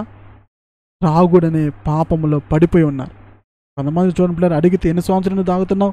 10 సంవత్సరాలు, 15 సంవత్సరాలు, 20 సంవత్సరాలు, 30 సంవత్సరాలు, 50 సంవత్సరాలు చెబుతూ ఉంటారన్నమాట. కొంతమంది తాగుల్లో పడిపోయి ఉంటారు. ఆ తాగుడైన పాపానికి అడక్ట్ అయిపోయి అనేక సంవత్సరాలు దాంట్లోనే పడుతూ లేస్తూ మళ్ళా పడుతూ లేస్తూ దాంట్లోనే ఉంటున్నారన్నమాట. అదొకలేరా? ఈ వ్యక్తి ఏ విధంగా 38 సంవత్సరాలు అక్కడ పడిపోయి ఉన్నాడో ఈ రోజుల్లో కూడా చాలామంది కూడా పడిన స్థితిలో ఉన్నారు. కొంతమంది తాగుడైన పాపంలో పడిన వాళ్ళు ఉన్నారు, కొంతమంది వ్యభిచారం అనే పాపంలో పడిన వాళ్ళు ఉన్నారు, కొంతమంది దొంగతనం అనే పాపంలో పడి ఉన్నారు, ఇంకా రకరకమైన పాపంలో పడి లేవలేని స్థితిలో ఉండిపోయారు.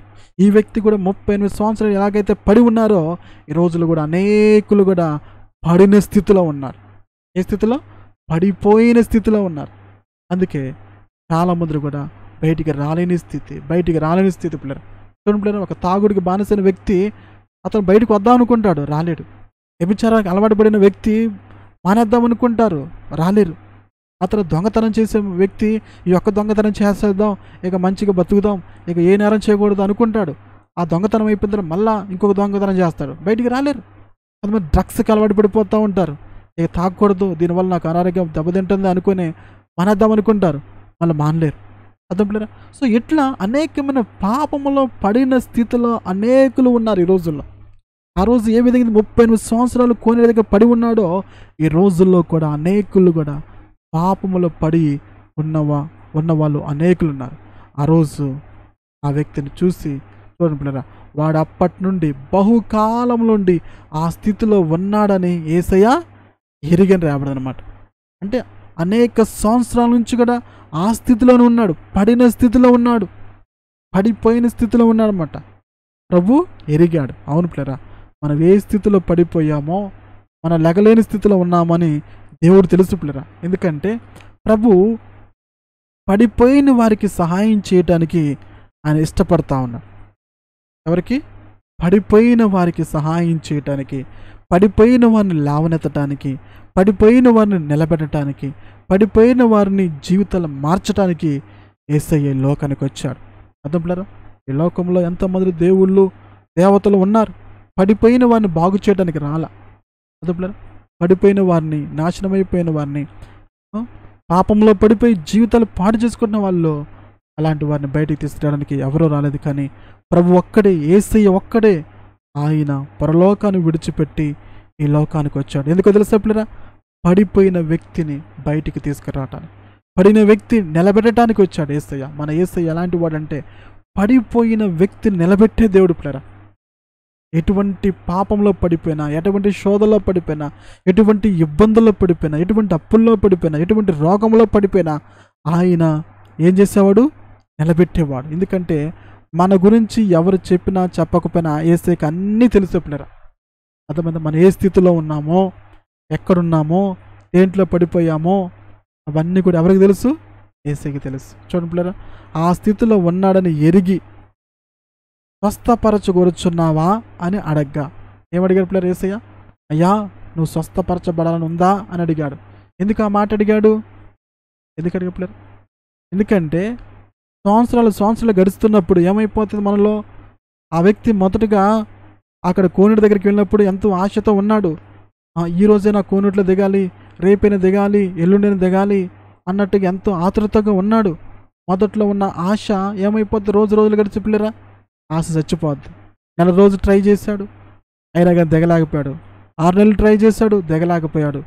సంవత్సరం ట్రై చేశాడు, దిగలేకపోయాడు. 2 సంవత్సరాలు ట్రై చేశాడు, దిగలేకపోయాడు. 5 సంవత్సరాలు, 10 సంవత్సరాలు, 20 సంవత్సరాలు, ఇలా రోజులు గడుస్తుంటే సంవత్సరాలు గడిచిపోతాయి. ఏమనిపిస్తుంది పిల్లరా? ఇక నా బ్రతుకు ఇంతే, నా జీవితం ఇంతే, నా బ్రతుకు మారదు, నా జీవితం మారదు, నా కష్టాలు పోవు, నాకున్న వ్యాధి పోదు, నాకున్న అప్పులు పోవు, నా భర్త మారడు, నా భార్య మారదు, నా బిడ్డలు మారరు. అంతే కదా, మనం అంతే అనుకుంటాం పిల్లలు. ఇప్పుడు ఎవరైనా ప్రభు దగ్గరికి వచ్చి, అమ్మా బాగా ప్రార్థన చేసుకోమ్మా, ఉపవాసం ఉండమ్మా, దేవుళ్ళు ఎదుగుతుండమ్మా, వాక్యం చదువుకుంటూ ఉండమ్మా, ప్రభు తప్పకుండా నీ జీవితంలో కార్యం చేస్తాను అన్నారు పిల్లరా. మొదట్లో బాగా ఆసక్తి ఉంటుందన్నమాట. ఆదివారం మంచిగా క్రమం తప్పకుండా చర్చికి వస్తారు, శుక్రవారం ఉపవాసం ఉంటారు, ఎక్కడ ప్రార్థన అంటే అక్కడికి వచ్చేస్తూ ఉంటారు. బాగా మొదట్లో నా భర్త మారాలి, నా భార్య మారాలి, మాకు అప్పులు పోవాలి, మాకు పిల్లలు పుట్టాలి, లేకపోతే మాకు ఉద్యోగం రావాలని, ఇలా ఏదైతే అవసరం పిల్లరా మొదట్లో ఎంతో ఆశ ఉంటుందన్నమాట. ఇక నెల గడిచిన తర్వాత, సంవత్సరం గడిచిన తర్వాత, 2 సంవత్సరాలు, 5 సంవత్సరాలు అయిన తర్వాత వాళ్ళు అనుకున్నది వాళ్ళ జీవితంలో జరగకపోతే ఏం చేస్తారు పిల్లరా? నిరాశ. ఇక నా జీవితంలో జరగదు, నేను ఇంతే, నా బ్రతికింతే, అయిపోయింది నా జీవితము, అంతే కదా. ఈ దేవుడిని నమ్ముకున్నాను, ఈ దేవుడు కూడా నా జీవితంలో ఏం చేయలేదు అన్నట్టుగా ఇక ఎలా ఉంటుందంటే నిరాశలోకి వచ్చి ఇక ఏం చేస్తాడని దేవుడు. ఇంతకాలం ప్రభువుని నమ్ముకున్నా చేస్తాడా? ఇంతకాలం చర్చికి వచ్చానని చేశాడా? ఇంతకాలం కానుకలు ఇచ్చానని చేశాడా అన్నట్టుగా ఒక నిరాశలోకి వెళ్ళిపోయి ఇక అలాగే ఉండిపోదాం అనుకుంటారు. అర్థం పిల్లలు? అలాంటి స్థితిలోనే ఉండిపోదాం అనుకుంటారు. నేను ఎలాగే బతుకుతాను, ఇంకేం చేస్తాం, నేను సంవత్సరాలు ప్రభువుని నమ్ముకున్నా, ఎంతకాలమైనా కానీ నా జీవితంలో ఏం జరగలేదు అనుకొని ఇక ఏం చేస్తారంటే అలాగే ఉండిపోదాం అనుకుంటారు. అందుకే ప్రభు అడుగుతున్నాడు, అసలు అతనికి ఆశ ఉందా లేదని అడుగుతున్నాడు. ఏమడుగుతున్నాడు? అతనికి ఆశ ఉందా లేదా? ఆశ లేకపోతే ఎలా పిల్లలు చెప్పండి? ఈ రోజుల్లో చాలామంది కూడా ఆశ లేదు. ఎందుకంటే వారి జీవితంలో అనేక సంవత్సరాల నుంచి ఆ బాధ గుండా, ఆ సమస్య కూడా వెళ్ళినప్పుడు, జరగనప్పుడు ఏం చేస్తున్నారంటే ఇక నాకు నా జీవితంలో ఎప్పటికీ జరగదులే అన్నట్టుగా డిసైడ్ అయిపోతున్నాడు. పిల్లరా మన దేవుడు అలాంటి వాడు కాదు. చూడండి పిల్లరా, ఆ రోగి, అయ్యా నీళ్లు కదిలింపబడినప్పుడు నన్ను కోనేటిలోకి దించుటకు నాకు ఎవ్వడనూ లేడు గనుక నేను వచ్చినంతలో మరి ఒకడు నాకంటిగా ముందుగా దిగునని ఉత్తరం ఇచ్చును. యేసయ్య అన్నాడు, నువ్వు స్వస్థపరచగోరుచున్నావా అని అడిగితే ఆ వ్యక్తి ఏమన్నాడు? అయ్యా నీళ్లు కదిలింపబడినప్పుడు నన్ను కోనేటిలోకి దించుటకు నాకు ఎవ్వడు లేడు. తన బాధను చెప్పుకుంటున్నాడు. నీళ్ళు కదిలించబడుతున్నాయి, చూశాడు, పైనుంచి చూశాడనమాట. నీళ్ళు కదిలించే దేవదూత వచ్చి నీళ్ళు కదిలించినప్పుడు నీళ్ళు కదులుతున్నాయన్నమాట. అర్థమైపోయింది, దేవదూత వచ్చింది, నీళ్ళు కదిలించింది, దిగుదాం అనుకున్నాడు, ఎవరు లేరు. ఎవరైనా తీసుకెళ్తే చెప్పలేరా? ఎందుకంటే నడవలేని స్థితిలో ఉన్నాడు, కాళ్ళు చచ్చిపడిపోయినాయి. మరి కాళ్ళు చచ్చిపడిపోతే ఎవరైనా పట్టుకొని తీసుకెళ్ళి ఆ కోనేటిలో దించితే అతను బాగుపడేవాడే. కానీ ఏమైందో తెలుసా పిల్లరా? ఏమైంది? ఆ కోనేటిలో దించడానికి ఏంటంటే పిల్లరా, చూడండి ఎక్కడ ఏమన్నాడు? నాకు ఎవ్వడనూ లేడు. మరి అక్కడ ఎవరు వేశారు మరి ఆ వ్యక్తిని? తన ఇంటి వాళ్ళే, తన బంధువులే అనకు పిల్లరా. గుర్తుపెట్టుకుని పిల్లరా, మనుషులు ఎలాంటి వాళ్ళు అంటే మన దగ్గర ఏదైనా ఉంటే ఉరికొచ్చేస్తారు. ఈగల్లా ఏమల్లా మన దగ్గర ఏమైనా ఉందనుకోండి అప్పుడు వచ్చేస్తారు. ఏదైనా అయిందనుకోండి, ఏదైనా మనకి సహాయం చేయాలనుకోండి పిల్లరా, వెంబడి వెళ్ళిపోతూ ఉంటారు. నీ దగ్గర రూపాయి ఉంది, నువ్వు ఇస్తావంటే వస్తారు. నీ దగ్గర ఉంది, తిన్నామంటే వస్తారు. నీకేమైనా చెయ్యాలనుకో, నీ వైపు మొహం కూడా చూడరు. అనగలుపులేరు. నువ్వేమైనా పెడతామంటే వస్తారు, కానీ నీకేమైనా సహాయం చేయాలంటే, నీకేదైనా హెల్ప్ చేయాలంటే నీ దగ్గరకు కూడా రానే రాదు. సమాజం అలా ఉంది పిల్లరా. పాప ఆ వ్యక్తి అన్నాడు, ఏమని తెలుసా? అయ్యా, కోనేట్లోకి నీళ్లు కదిలించినప్పుడు నన్ను దించుటకు నాకు ఎవ్వడనూ లేడయ్యా, నాకెవ్వరు లేరయ్యా, నాకెవ్వరు లేరేసయ్యా అని చెప్తున్నారు. నిజమే పిల్లరా, ఈరోజు కూడా అలాగే ఉంది. అందరూ ఉండి కూడా లేనట్టు స్థితిలో మానవులు బ్రతకాల్సిన స్థితి అవుతా ఉంది. అర్థం పిల్లరా? ఎందుకంటే మనుషుల్లో స్వార్థం పెరిగిపోతూ ఉంది. ఎవడికి వాడే బ్రతికేస్తూ ఉన్నాడు. అవును కదా పిల్లరా? అవును కదా. ఎవరైనా బాధలో ఉన్నారు, ఎవరైనా ఆపదలో ఉన్నారు, నా వంతు సహాయం చేద్దాం అన్న దినాలు కాదు పిల్లరా. అప్పుడంతే ఉన్నా, ఇప్పుడంతే ఉన్నా. అవును కదా. 38 సంవత్సరాలకి అక్కడ పడి ఉన్నాడు. తన ఇంటి వాళ్ళు ఎవరైనా ఉండొచ్చు కదా కొన్ని రోజులు. కొన్ని రోజులు ఉంటే ఏమైంది పిల్లలు చెప్పండి? ఏమైనా అవుతుందా? కొన్ని రోజులు ఉంటే అతను కూడా బాగుపడతాడు కదా, బాగుపడి స్వస్థపరచబడి మంచి స్థితిలో ఉంటాడు కదా. కానీ ఎవ్వరు కూడా లేరన్నమాట. ఈ మాట్లాడిన ప్రేమైన సహోదరుడా, ఒకవేళ నీ జీవితంలో కూడా నీకు కూడా ఎవరు లేరని బాధపడుతున్నావా? ఒకవేళ ఆ రోజు 38 సంవత్సరాల కోనేటి దగ్గర పడి ఉన్న వ్యక్తి అంటున్న మాట ఏంటో తెలుసా? అయ్యా, నాకు ఎవ్వరూ లేరు అంటున్నాడు. అందరూ ఉండి కూడా అతను ఒంటరి వాడైపోయాడు. ఏం మాట్లాడినా ప్రేమైన సహోదరుడా, నువ్వు కూడా అంటున్నావా ఏ దేవుడితోటి? యేసయ్యా, నాకు కూడా ఎవ్వరు లేరయ్యా, నాకు అందరూ ఉన్నారయ్యా బంధువులు ఉండటానికి, కానీ ఈరోజు ఒంటరిదానైపోయాను, ఒంటరి వాడైపోయాను. ఏదైనా ఆపద వచ్చినప్పుడు, ఏదైనా కష్టం వచ్చినప్పుడు, ఏదైనా అవసరం వచ్చినప్పుడు నాకు సహాయం చేసేవాళ్ళు ఒక్కరు కూడా లేరయ్యా అని అంటున్నావా ప్రేమైన సహోదరుడా? గుర్తుపెట్టుకోం పిల్లరా, ఈ లోకంలో మనకి ఎవరున్నా లేకపోయినా, అర్థమవుతుందా పిల్లరా? ఈ లోకంలో మనకి ఎవరున్నా లేకపోయినా ప్రభు ఏమంటాడు తెలుసా? నీకు ఎవరు లేరా, నేనున్నానంటాడు. ఏమంటాడు తెలుసా పిల్లరా? నీకు ఎవరు లేరా, నేనున్నానంటాడు. గుర్తుపెట్టుకోం పిల్లరా. నీకు యేసయ్య కావాలా, మనుషులు కావాలి పిల్లరా? చెప్పండి, ఎవరు కావాలి చెప్పండి? మీకు యేసయ్య కావాలా, మనుషులు కావాలా? మీతో మనుషులు ఉండాలా, యేసయ్య ఉండాలా పిల్లరా? మీతో యేసయ్య ఉండాలా, మనుషులు ఉండాలా? మనుషులు ఉంటే వాళ్ళ అవసరం తీరేంత వరకు నీతో ఉంటారు. అవసరం తీరిన తర్వాత నేను ఏదో ఒక రోజు వదిలిపి వెళ్ళిపోతారు. గుర్తుపెట్టుకోండి పిల్లరా. ఈరోజు నువ్వు ఏ మనుషులైతే నీకు కావాలనుకొని, ఏ మనుషులైతే నీతో ఉండాలనుకుంటున్నావో, ఒకరోజు ఆ మనుషులు నిన్ను వదిలి వెళ్ళిపోతారు. ఆ మనుషులు ఈరోజు నీతో ఉంటున్నారంటే నీతో ఏదో అవసరం ఉంది. అర్థమవుతుందా? నీతో వాళ్ళకి ఏదో అవసరం ఉంది కాబట్టి అందుకే వాళ్ళు నీతో ఉన్నారు. కానీ వాళ్ళతో నీకు అవసరం వచ్చినప్పుడు, మళ్ళీ చెప్తున్నమాట, వాళ్ళతో నీకు అవసరం వచ్చినప్పుడు అప్పుడు నీతో ఉండరు, నేను వదిలి వెళ్ళిపోతారు. తెలుసా పిల్లరా? ఎందుకంటే మనిషి స్వార్థపరుడు. ఎలాంటి వాడు? మనిషి స్వార్థపరుడు పిల్లరా. కానీ యేసయ్య ఎలాంటి వాడు కాదు. యేసయ్య ఎలాంటి వాడు కాదు. ఎలాంటి వాడు పిల్లరా? స్వార్థపరుడు కాదు.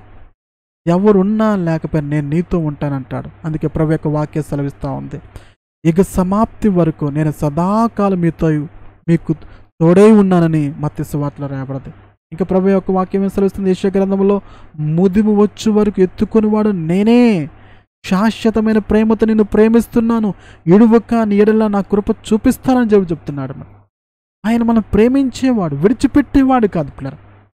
ఆలోచన ప్రభు, ఒకవేళ బహుశా ఈ వ్యక్తికి వివాహం అయిందో కాలో తెలియదు. ఒకవేళ వివాహం అయ్యిందనుకోండి, తన భార్య కూడా తన్ని వదిలిపెట్టుండొచ్చు. మరి తల్లిదండ్రులు ఉంటారు కదా, వాళ్ళు కూడా వదిలిపెట్టుండొచ్చు. బంధువులు ఉంటారు కదా, వాళ్ళు కూడా వదిలిపెట్టిపోయారు.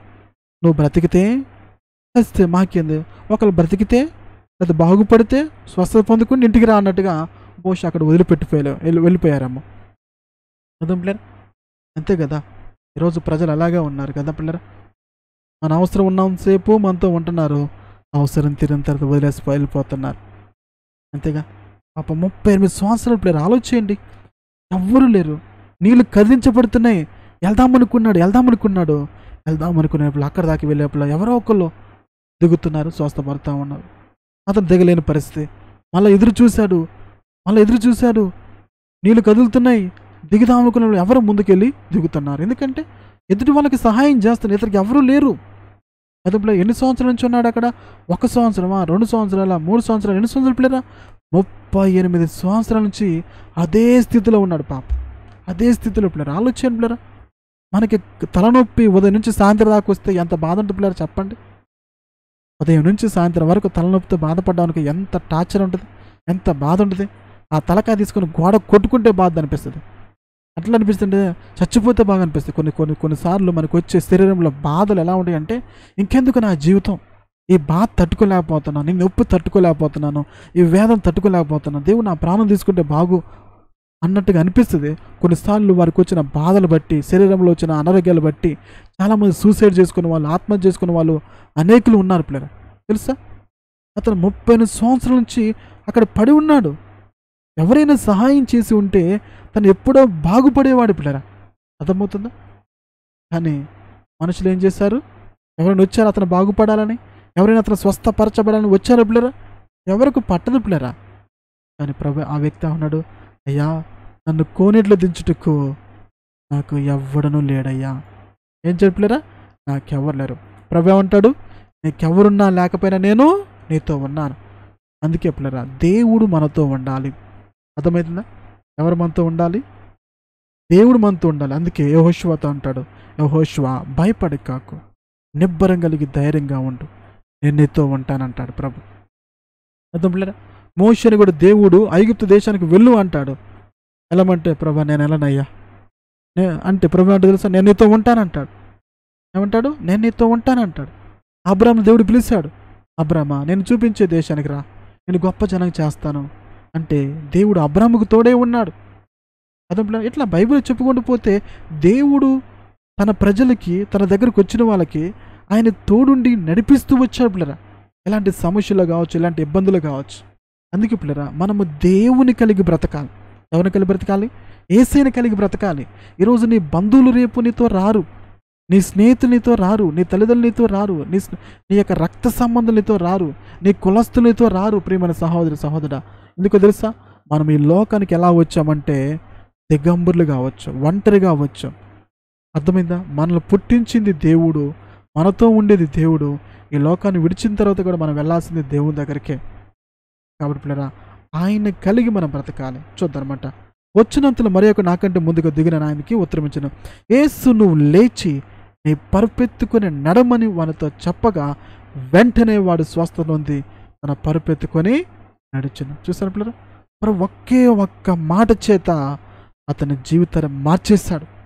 38 సంవత్సరాలుగా నడవలేని స్థితిలో ఉన్న ఆ వ్యక్తి యేసయ్య పిల్లరా, నువ్వు లేచి నీ పరుపెత్తుకొని నడువు అని చెప్పాడు. అవును పిల్లరా, నువ్వు లే. అర్థమైంది పిల్లరా? ప్రభుకి మనము పడి ఉండటము దేవునికి ఎంత మాత్రం ఇష్టం లేదు పిల్లరా. తెలుసా? సాతాను మన పడగొడతాడు. మనుషులు మనము పడిపోయిన స్థితిలో ఉంటాం కదా, ఆ స్థితిలో ఉండాలని కోరుకుంటారు. తెలుసా పిల్లరా? నువ్వు ఎక్కడైతే పడిపోయావో, ఏ స్థితిలో అయితే పడిపోయావో అట్లాగే ఉండాలని మనుషులు కోరుకుంటారు. కానీ మన ప్రభు ఎలాంటి వాడంటే, మనం ఏ స్థితిలో పడిపోయామో, ఏ పాపంలో పడిపోయామో, ఏ శోధనలో పడిపోయామో, ఎక్కడ పడిపోయామో అక్కడ దేవుడు మనల్ని నిలబెట్టే దేవుడు పిల్లరా. అర్థమైందా? నేను మాట్లాడిన ప్రియమైన సహోదరుడా, నువ్వు కూడా పడిపోయిన స్థితిలో ఉన్నావా? అయితే యేసయ్య నిన్ను నిలబెట్టాలని ఇష్టపడతా ఉన్నాడు. ప్రభు నీతోటి మాట్లాడు, నిన్ను నిలబెట్టాలని ఇష్టపడుతున్నాడు. ఎందుకో తెలుసా? ఆయన సాక్షిగా, ఆయన బిడ్డగా నేను నిలబెట్టాలని ఇష్టపడతా ఉన్నాడు. మన దేవుడు నిలబెట్టే దేవుడు పిల్లరా, పడగొట్టేవాడు కాదు. అర్థమైందా? సాతాను కూడా మనల్ని పడగొడతాడు. మనుషులు పడిపోయిన వారిని వాడు అలాగే ఉండాలని కోరుకుంటారు. కానీ మన దేవుడు ఎలాంటి వాడు? నిలబెట్టే దేవుడు. ప్రభు అన్నాడు, నువ్వు లేచి ఏమన్నాడు? నువ్వు నిలబడాలి. ఎందుకో తెలుసా? మనం దేవుని కోసం నిలబడాలి పిల్లరా. మనం నిలబడి ఆయన కోసం మనం ఏం చేయాలంటే పరిగెత్తాలి. ప్రభు అన్నాడు, నీ పరుపెత్తుకొని నడువు అని చెప్పాడు. అర్థంలో అవును పిల్లరా, మనము కూడా ఆ వ్యక్తి ఆ రోజు ఎలాగైతే నిలబడి తన పరుపెత్తుకొని నడిచాడో మనము కూడా ప్రభు కోసం నిలబడాలి, ప్రభు కోసం నడవాలి. అర్థమే పిల్లరా? ప్రభు కోసం ఏం చేయాలి? మనము నిలబడాలి. ప్రభు మనం నిలబెట్టిన తర్వాత ప్రభు కోసం మనం ఏం చేయాలి? నడిచే వారంగా ఉండాలి. నడటం అంటే ఆయన కోసం జీవించే వారంగా ఉండాలన్నమాట. అదే పిల్లరా, చూద్దాం. వెంటనే వాడు స్వస్థత నుండి తన పరుపెత్తుకొని నడిచెను. అంతకుముందులో కనీసం లగలేని స్థితిలో ఉన్న ఆ వ్యక్తి తన పరుపెత్తుకొని ఇప్పుడు నడుస్తూ ఉన్నాడు. చూస్తారు పిల్లరా, యేసయ్య మాటలో అంత శక్తి ఉందన్నమాట. ఆయన మాట చేత 30 సంవత్సరాలకు పడిపోయిన వ్యక్తిని ఒకే ఒక్క మాట చేత ఏం చేశాడు పిల్లరా? నిలబెట్టాడు, నడిపించాడు, తన పరుపెత్తుకొని నడిచినట్టుగా చేశాడు. అవును పిల్లరా, మన దేవుడు నిలబెట్టేవాడు, నడిపించేవాడు, తన సాక్షిగా నిలబెట్టే గొప్ప దేవుడు మన యేసయ్య. అవును పిల్లరా, 30 సంవత్సరాలకు పడిపోయిన వ్యక్తి జీవితాన్ని మార్చిన దేవుడు ఈరోజు మన జీవితాలు కూడా మార్చగల దేవుడు. అదే దేవుడు, అదే ప్రభు నీ జీవితాన్ని మార్చాలని ఇష్టపడతా ఉన్నాడు. ప్రియమైన సహోదరి సహోదరా, నువ్వు నిలబడాలని, నువ్వు నడవాలని, అని సాక్షిగా బ్రతకాలని నువ్వు ఇష్టపడినట్లయితే, ఒకవేళ నువ్వు కూడా నీకు కూడా ఎవరు సహాయం చేయక పడిన స్థితిలో ఉన్నట్లయితే, ఈ సమయంలో మీరు కూడా ప్రభా, ఆ వ్యక్తి నిలబెట్టిన దేవుడు, ఆ వ్యక్తి నడిపించిన దేవుడు, ప్రభా నన్ను కూడా నిలబెట్టయ్యా, నన్ను కూడా నడిపించయ్యా, నా స్థితిలో కూడా మార్చయ్యా అని మనం అడగగలిగితే ప్రభు మనకి తప్పకుండా సహాయం చేస్తాడు. లాస్ట్కి ఒక మాట చెప్పి ముగిస్తారన్నమాట. ఇంకో లాస్ట్లో హల్లెలూయా స్తోత్రములు 14 వచ్చినమాట. అటు తర్వాత యేసు దేవాలయంలో వాడిని చూసి, ఇదిగో స్వస్థత నొందితివి, మరెక్కువ కీడు నీకు కలక్కున్నట్లు ఇకనో పాపము చేయకమని వానితో చెప్పగా. ప్రభా ఉన్నాడు పిల్లరా, ఆ వ్యక్తి బాగుపడిన తర్వాత ఎక్కడ కనపడ్డాడు? దేవాలయంలో కనపడ్డాడు. మంచిది, అంతేగా పిల్లరా. ఒక వ్యక్తి స్వస్థపరచబడిన తర్వాత, బాగుపడిన తర్వాత, జీవితం మారిన తర్వాత, పాపాన్ని విడిచిపెట్టిన తర్వాత ఎక్కడ కనపడాలి? దేవుని సన్నిధిలో కనపడాలి. అదే పిల్లలు, ఈ రోజుల్లో అదేంటో స్వస్థత కోసం ప్రభు దగ్గరికి వస్తారు, ఉద్యోగం కోసం ప్రభు దగ్గరికి వస్తారు, గర్భఫలం కోసం ప్రభు దగ్గరికి వస్తారు. అది వాళ్ళ జీవితంలో అది పొందుకున్న తర్వాత ఇక మళ్ళా దేవుని సన్నిధిలో కనపడరు. కానీ ఈ వ్యక్తి 38 సంవత్సరాలు ఎక్కడ పడి ఉన్నాడు? కోనేరు దగ్గర పడిన వ్యక్తి బాగుపడిన తర్వాత ఎక్కడ కనపడ్డాడు పిల్లరా? యేసయ్యకి దేవాలయంలో యేసయ్య ఆ వ్యక్తిని చూశాడు. అర్థమైంది పిల్లరా? ఎక్కడ చూశాడు?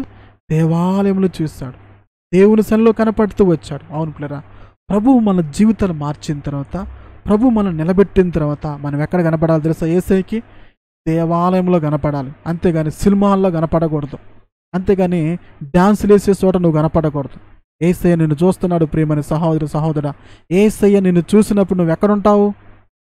ఆ రోజు 38 సంవత్సరాలు వ్యక్తి ఎక్కడ కనపడ్డాడు? యేసయ్యకి దేవాలయంలో కనపడ్డాడు. మరి నువ్వు ఎక్కడ కనపడుతున్నావు? ప్రియమైన సహోదరా, యేసయ్య నిన్ను చూసినప్పుడు నువ్వు ఎక్కడుంటున్నావు? పార్కుల్లోనా, సినిమా హాల్లోనా, లేకపోతే సీరియల్ చూస్తూ టీవీ ముందు కూర్చొని ఉన్నావా, లేకపోతే ఎవరితో చాటింగ్ చేస్తూ అక్కడ కూర్చొని ఉన్నావా? నువ్వు ఎక్కడ కనపడాలి? యేసయ్యకి దేవుని సన్నిధిలో కనపడాలి. ఈ రోజుల్లో పిల్లరా, ప్రభు చూసినప్పుడు చాలామంది అపవిత్రమైన స్థలంలోనూ, అపవిత్రమైన వాటిలో దేవునికి కనపడతా ఉన్నారు. ఆ రోజు సొదొమ గొమొర్రా పట్టణాన్ని దేవుడు చూసినప్పుడు ఏమైంది? ఆ పట్టణం అంతా నాశనం అయిపోయింది, ఆ పట్టణం అంతా పాడైపోతూ వచ్చిందనమాట. అతను పిల్లరా, సంసోను దేవుడు చూశాడు. సంసోను దేవుడు చూసినప్పుడు సంసోను ఎక్కడ ఉన్నాడు తెలుసా? దెలీలా తొడ మీద పండుకొని ఉన్నాడు. ఎక్కడున్నాడు పిల్లరా? తొడ మీద పండుకొని ఉన్నాడు. ఆమెకి తనలో ఉన్న బలం చెప్పేశాడు. దేవుడు ఆ వ్యక్తిని విడిచి వెళ్ళిపోయాడు. అర్థం పిల్లరా, ఈ రోజుల్లో దేవుడు చూసినప్పుడు పాపం చేసే స్థలాల్లో ఉండిపోతున్నారు. ప్రియమైన సహోదరా, దేవుడు నీ జీవితంలో కార్యం చేసిన తర్వాత నేను ఎక్కడ కనపడాలి తెలుసా? దేవుని సన్నిధిలో కనపడాలి. మరి కనపడుతున్నారా పిల్లలు? కనపడుతున్నారా? స్వస్థత వచ్చిన తర్వాత, ఆరోగ్యం వచ్చిన తర్వాత, అప్పులు పోయిన తర్వాత, భర్త మారిన తర్వాత, బిడ్డలు పుట్టిన తర్వాత, భార్య మారిన తర్వాత, బిడ్డలు మారిన తర్వాత, సమస్యలు తొలగిపోయిన తర్వాత మళ్ళీ ఎక్కడ కనపడాలి? లోకంలోనా, ముచ్చట్లోనా, పాపంలోనా? చెప్పండి. ఈ రోజులు అలాగే ఉన్నప్పుడురా. ప్రభు ఆ రోజు ఆ వ్యక్తిని దేవాలయంలో ఉండట చూసి ఏమన్నాడు తెలుసా? ఇదిగో స్వస్థత నొందితివి. నువ్వేం చేసావు? స్వస్థత నొందితివి. మరెక్కువ కీడు నీకు కలక్కున్నట్లు ఇకను పాపము చేయకమని చెప్పగా. ప్రభు అన్నాడు పిల్లరా, మరెక్కువ కీడు నీకు కలక్కున్నట్లు ఏం చేయొద్దు? పాపము చేయకాకు. అంటే దీన్ని బట్టి మనకేం అర్థమవుతుంది? ఆ వ్యక్తి ఏదో పాపం చేశాడు. ఏ పాపం చేశాడో దేవుడైతే రాయించలేదు. కాబట్టి ఆ పాపమును బట్టి తనకేం కలిగింది?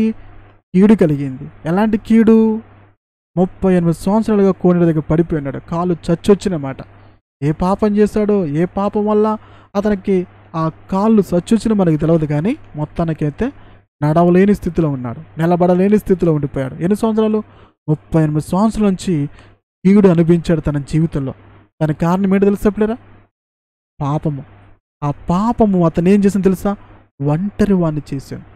ఆఖరికి నా అనుకున్న వాళ్ళు కూడా లేకుండా, తన ఇంటి వాళ్ళే తన దగ్గర రాకుండా, తన బంధువులే తన దగ్గర రాకుండా, తన ఊరు వాళ్ళే తన దగ్గర రాకుండా, అందరూ ఉండి కూడా ఎవరు లేనట్టుగా బ్రతుకున్నట్టుగా చేసింది పాపము. గుర్తుపెట్టుకోండిరా, పాపము మనకి ఎప్పుడు కూడా సుఖాన్ని ఇవ్వదు.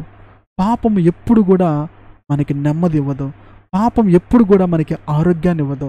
పాపం ఎప్పుడు కూడా మన బంధువులు మన దగ్గర ఉండేట్టుగా చేయదు. పాపం ఎప్పుడు కూడా మన వాళ్ళు మనతో ఉండే విధంగా చేయదు. మన వాళ్ళని అందరిని కూడా దూరం చేస్తుంది.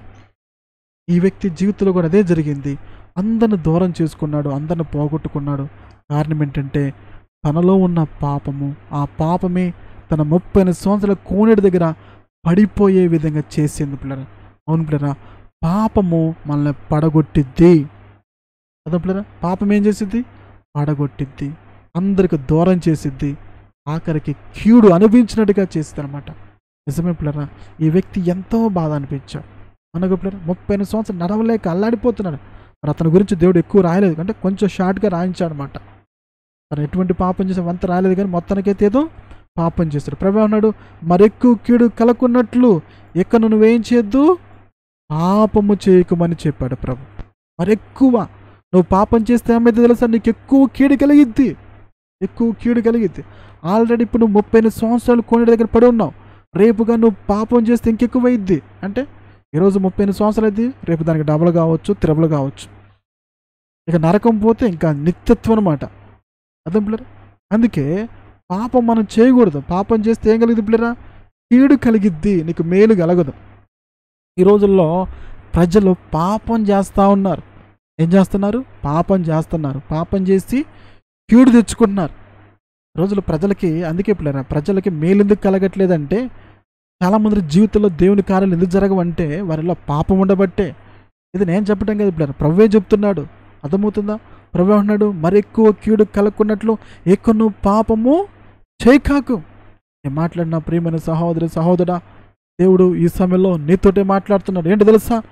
నువ్వు పాపం చేస్తున్నావు కదా, ఆ పాపం వల్ల నీకు కీడు వచ్చింది కదా, మరలా నీకు కీడు రెట్టింపు రాకుండా నీకు ఉండాలంటే నువ్వేం చేయొద్దు? పాపం చేయొద్దు అన్నాడు. ప్రియమైన సహోదరుడా, నువ్వు పాపం చేస్తున్నావు కదా, ఆ పాపాన్ని దేవుడు చెయ్యొద్దు అన్నాడు. చేస్తే ఏమవుద్దు తెలుసా? నీకు కీడు కలిగిద్ది, నీకు నష్టం కలిగిద్ది, రేపు నరకం వెళ్ళాల్సిన పరిస్థితి వస్తుంది పిల్లరా. అది ఎవరికైనా పాపం చేసిన ప్రతి మనిషి కూడా ఏం కలిగిద్ది? కీడు కలిగిద్ది. సో కాబట్టి పిల్లరా, ఈరోజు మనతో మాట్లాడుతున్న ప్రభు యొక్క వాక్యం ఏంటో తెలుసా? ఇకను పాపం చేయొద్దు. ఏం చేయొద్దు? పాపం చేయొద్దు. వ్యభిచారంలో పట్టుబడిన స్త్రీతో ప్రభు ఏమన్నాడు పిల్లరా? అమ్మ, ఇకను పాపం చేయొద్దు అన్నాడు. 38 సంవత్సరాల కోనేటి దగ్గర పడిన వ్యక్తితో ప్రభు ఏమన్నాడు? ఇకను పాపం చేయకమన్నాడు. ఈరోజు మనందరితో కూడా ప్రభు చెప్తున్న మాట ఏంటి తెలుసా? నేను క్షమించాను, నీకు అవకాశం ఇచ్చాను, నీ జీవితాన్ని మార్చాను, ఇక నువ్వు యొక్క పాపం చేయొద్దని ప్రభు నీతో, నాతో, మనందరితో ఈ సమయంలో మాట్లాడుతున్నాడు. కాబట్టి పిల్లరా, ప్రభు చెప్పిన మాటకి మనం లోబడదాం. ప్రభు చెప్పిన మాటకి విధేయత చూపిద్దాం. ఎందుకంటే గతంలో తెలుసో తెలియక తప్పులు చేశాం, పాపాలు చేశాము, మనము దేవుని గాయపరిచాము. ప్రభు దగ్గరకు వచ్చి, ప్రభా నన్ను క్షమించు, నన్ను రక్తంతో కడిగయ్యా అని మనం అడిగినప్పుడు ప్రభు మనల్ని క్షమించి తన రక్తంతో కడిగి తన బిడ్డలుగా చేసుకున్నాడు. చేసుకున్న తర్వాత మనము పాపానికి చోటు ఇవ్వకూడదు. పాపానికి చోటిస్తే ఏమైంది పిల్లరా? ఏం కలిగిద్ది?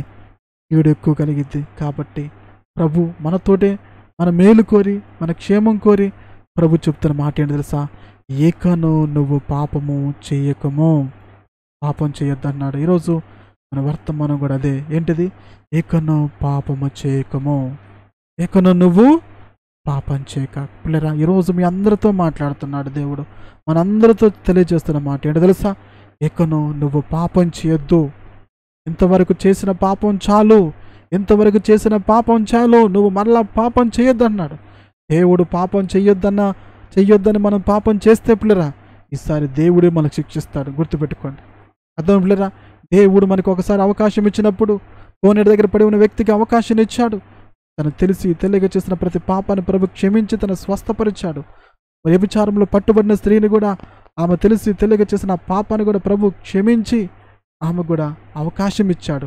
దేవుడు అవకాశం ఇచ్చాడు కదా, దేవుడు నేను చేసిన పాపం నాకు శిక్ష రాలేదు కదా, దేవుడు నన్ను శిక్షించలేదుగా అనుకొని దేవుని యొక్క మంచితనాన్ని చులకనగా తీసుకుంటే లేరా దేవుని యొక్క వాక్యం సెలవిస్తూ ఉంది, పాపం వల్ల వచ్చే జీతము మరణమని ఉందన్నమాట. అర్థం పిల్లరా, పాపం చేస్తే మన పాపం నుంచి రేపు తప్పించుకోం, రేపు ఉగ్రత నుంచి దేవుని యొక్క ఉగ్రతకు గురవుతాం. నోవాహు సమయంలో ఉన్న ప్రజలు దేవునికి విరుద్ధమైన పాపం చేసినప్పుడు ఆ టైంలో ఉన్న ప్రజలందరి మీదుగా దేవుడు ఏం చేస్తాడు, తన ఉగ్రతను పంపించాడు, జలప్రయాణం పంపించి ఆ టైంలో ఉన్న ప్రజలందరూ కూడా సర్వనాశనం చేసి పడేస్తాడు. సొదొమ గొమొర పట్టణం కూడా మరి దేవునికి విరుద్ధమైన పాపం చేసినప్పుడు దేవుడు ఏం చేస్తాడు పిల్లరా, అగ్ని గంధకాలు కురిపించి ఆ పట్టణాన్ని నాశనం చేసి పడేశాడు. ఈ మాట్లాడిన ప్రియమైన సహోదరుడా, ఈరోజు ప్రభు నీకు ఒక హెచ్చరిక ఇస్తున్నాడు. ఏం తెలుసా, నీకు నాకు ఏకను నువ్వు పాపం చేయొద్దు అంటున్నాడు. ఈరోజు దేవుడు నీతో మాట్లాడుతున్నాడు. ఏంటో తెలుసా, నువ్వు పాపం చెయ్యొద్దు, ఎంతవరకు చేసిన పాపం చాలు, ఆ పాపాన్ని మానేయ్ అంటున్నాడు. నువ్వు కానీ నీ పాపాన్ని మానకపోతే, నువ్వు కానీ మరలా పాపలో కొనసాగితే దేవుని యొక్క ఉగ్రత నుంచి నువ్వు తప్పించబడలేవు. కాబట్టి ఈరోజైనా నీ పాపాన్ని మానేయ్. పాపం చేసి మానేసిన తర్వాత, నీ పాపలు క్షమించబడిన తర్వాత ఇక పాపాన్ని చోటివి కాకు, దేవునికి చోటివు. ప్రభు కోసం బ్రతుకు, ప్రభు కోసం జీవించు. ప్రభు నీకు మంచి భవిష్యత్తు ఇస్తాడు. ప్రభు రేపు నిన్ను పరలోకానికి తీసుకెళ్తాడు. ప్రభు రేపు నువ్వు ప్రభుతో ఆ నిత్యత్వంలో ఉంటావు. కాబట్టి పాపం వల్ల ఏముంది, ఆ వ్యభిచారం చేసిన స్త్రీ ఏమైపోయింది, నలుగురిలో తలదించుకుంది. రేపు తలదించుకుంటావా పాపం చేసి? రేపు యేసయ్య ఎదుట ఆ సింహాసనం ఎదుట నిలబడినప్పుడు నువ్వు తలదించుకున్న పరిస్థితి వస్తుంది. ప్రియమైన సహోదరుడా, నువ్వేనా నేనైనా పాపం చేస్తే రేపు దేవుని యొక్క సింహాసనం ఎదుట మనం నిలబడాలి. ఆ రోజు నువ్వు తలదించుకునే స్థితికి నువ్వు తెచ్చుకుంటావా? ఒకవేళ రేపు నువ్వు పాపం చేస్తే రేపు నీకు శిక్ష పడిద్ది, అక్కడ రేపు శిక్షకు గురవుతావా? ఆలోచించి. ఈ వ్యక్తి కూడా 30 సంవత్సరాలుగా ఆ కీడు అనుభవించాడు. రేపు నువ్వు కూడా కీడు అనుభవిస్తావా?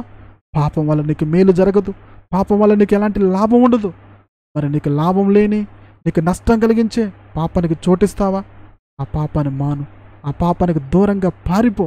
యేసు పాపానికి దూరంగా పారిపోయాడు కాబట్టి దేవుడు ఆ వ్యక్తిని ఆశీర్వదించాడు. కాబట్టి లేరా, పాపము చెయ్యొద్దని ఈ సమయంలో ప్రభు మనకి స్పష్టంగా తన పరిశుద్ధమైన గ్రంథమైన వాక్యం ద్వారా మనకు తెలియచేస్తూ ఉన్నాడు. కాబట్టి ఈ సమయంలో మనల్ని ప్రభుకి సమర్పించుకున్నాం. దయచేసి మీరున్న చోట మరి ఎక్కడైతే ఉన్నారో అక్కడ మోకరించగలిగితే మోకరించిన పిల్లలు ఈ సమయంలో మోకరించండి. ప్రార్థన చేసుకున్నాం. మరింతవరకు దేవుడు మనందరితో మాట్లాడుతూ వచ్చాడు. ప్రభు చెబుతున్న మాట ఏమిటి మాట? పాపం చేయొద్దు అంటున్నాడు. ప్రియమైన సహోదరుడా, నువ్వు ఉన్న చోట మోకరించండి పిల్లరా. దయచేసి మీరు ఉన్న చోట మోకరించడానికి అవకాశం ఉంటే ఎంత మాత్రం సందేహం లేకుండా మోకరించండి. ఒకవేళ నీకు మోకరించడానికి అవకాశం లేకపోతే కనీసం కళ్ళు మూసుకొనైనా నిలబడి ప్రార్థన లేఖించండి. లేదా దయచేసి మీరు ఉన్న చోట మోకరించగలిగితే మోకరించండి. దేవుడు ఇంతవరకు తన వాక్యంతో నీతో, నాతో, మనందరితో ప్రభు మాట్లాడుతూ వచ్చాడు. ప్రియమైన సహోదరుడా, ప్రభు అంటున్న మాట ఏంటో తెలుసా? ఇక నువ్వు పాపం చెయ్యొద్దు అంటున్నాడు. వ్యభిచారంలో పట్టుబడిన స్త్రీ నలుగురిలో తలదించుకుంది. పాపము తలదించుకునే విధంగా చేసింది. పాపము ఒంటరి వాణిగా చేసింది. పాపము అయిన వాళ్ళందరినీ కూడా దూరం చేసింది. ఎవ్వరు కూడా తనకు సహాయం చేయడానికి ముందుకు రాలేకపోయారు. పాపము దూరం చేసింది, అందరినీ దూరం చేసింది. ప్రియమైన సహోదరుడా, ప్రభు ఈరోజు నీ దగ్గరకు వచ్చాడు. నీ వాళ్ళు దూరం అయిపోయినా, నీ బంధువులు దూరమైనా, నీ ఇంటి వాళ్ళు దూరమైనా నీ దగ్గరకు వచ్చి నేను క్షమించి నీకు రావాల్సిన శిక్ష అంతా కూడా ఆయన మీద తీసుకున్నాడు. ఎందుకో తెలుసా? నువ్వు చేసిన ప్రతి పాపము, నేను చేసిన ప్రతి పాపము ఆయన మీద తీసుకున్నాడు. ఆయన మన కోసం శిక్ష అనుభవించాడు. కాబట్టి మరలా దేవునికి విరుద్ధమైన పాపం చేయకండి పిల్లరా, చేయకాకండి. ప్రభు అన్నాడు, ఇంకను నువ్వు పాపం చేయకాకు, మరెక్కువ కీడు కలకున్నట్లు పాపం చేయొద్దు అన్నాడు. ప్రియమైన సహోదరుడా, పాపానికి చోటు కాకు. ఒకవేళ నీలో మరలా పాపం చేస్తున్నట్లయితే ఈరోజు ప్రభు దగ్గర క్షమాపణ కోరు. అవునయ్యా, ఇదిగో నేను పాపంలో ఉన్నానయ్యా, ఈ పాపంలో జీవిస్తున్నానయ్యా. 30 సంవత్సరాలుగా కొన్ని దగ్గర పడి ఉన్న వ్యక్తి వల్ల నేను కూడా ఈ పాపంలో పడిపోయి ఉన్నానయ్యా. ఈ పాపం నుంచి బయటికి రాలేకపోతున్నానయ్యా. ఈ పాపం నుంచి నేను బయటికి రాలేకపోతున్నానయ్యా. ఇదిగో ప్రభా, ఈ దొంగతనం అనే పాపం నుంచి నన్ను విడిపించు. అబద్ధాలనే పాపం నుంచి నన్ను విడిపించు. వ్యభిచారం అనే పాపం నుంచి నన్ను విడిపించు. ప్రజలు మోసం చేసే ఆ మోసం అనే పాపం నుంచి నన్ను విడిపించయ్యా ప్రభా, విడిపించు ప్రభా. ఆ రోజు పట్టుబడిన స్త్రీ వల్లని ఎదురు నేను నిలబడి ఉన్నాను ప్రభా అని చెప్పండి. లేరా, ఆ రోజు అనేకులు కూడా ఆ స్త్రీ మీద రాలేద్దాం అనుకున్నారు, వాళ్ళు నీతిమంతులుగా అనుకున్నారు. ప్రేమైన సహోదరి సహోదరా, ఈరోజు నువ్వు కూడా నీతిమంతులుగా అనుకుంటున్నావా? నీలో పాపం లేదా? నీలో లోపం లేదా? నీలో పాపం ఉంటే ఈ సమయంలో ప్రభు దగ్గర యథార్థంగా ఒప్పుకో. నీ పాపాలు ఒప్పుకుంటే ప్రభు క్షమిస్తాడు. అతిక్రమంలో దాచిపెట్టువాడు వర్ధలుడు కానీ వాడు ఒప్పుకొని విడిచిపెట్టువాడు దేవుని కనికరం పొందుతాడని ప్రభు యొక్క వాక్యం సెలవిస్తూ ఉంది. ఈరోజు నీ ప్రతి పాపాన్ని కూడా దేవుని దగ్గర ఒప్పుకో. నువ్వు ఒప్పుకుంటే దేవుడు కనికరం పొందుకుంటావు. నువ్వు వర్ధల్లో నీలో పాపాలు పెట్టుకుని పాపంలో జీవిస్తూ ఉంటే ప్రియమైన సహోదర సహోదరా, నువ్వెన్నటికి వర్ధల్లో నువ్వు వర్ధల్లో. అంతేకాదు, నీకు మరి ఎక్కువ కీడు కలిగిద్ది అంటున్నాడు ప్రభు. ఆ వ్యక్తితో అంటున్నాడు, మరెక్కువ కీడు కలుక్కున్నట్లు ఇకను నువ్వు పాపం చేయొద్దంటున్నాడు. ప్రియమైన సహోదరి సహోదరా, నువ్వు అనుకున్నావేమో ఈరోజు నువ్వు చేసిన పాపానికి శిక్ష రాలేదు కదా అనుకుంటున్నావు కదా. దేవుడు శిక్షిస్తాడు, ఆ సమయం వస్తుంది. కాబట్టి దేవునికి అవకాశాన్ని ఇస్తున్నాడు. అవకాశాన్ని పోగొట్టుకోకాకు. నేను ఏమి చేసినా, నేను ఏమి ఆడినా, ఏమి పాడినా, ఏమి చూసినా, ఏ పాపం చేసినా నాకేమీ కావట్లేదు కదా.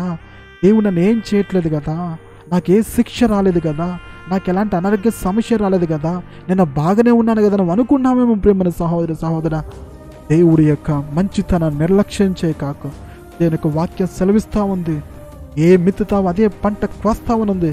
ప్రేమని సహోదరి సహోదరా, దేవుడు ఎక్కిరింపబడడం అని రాయబడదనమాట. నువ్వు అనుకుంటున్నావేమో నేనేమి చేసినా సాగిపోతుంది, నేనేమి చేసినా నా జీవితం బాగుందని అనుకుంటున్నావు. ఎందుకో తెలుసా? దేవునికి ఎందుకు శిక్ష వేయట్లేదంటే దేవుడు నీకు అవకాశం ఇస్తున్నాడు.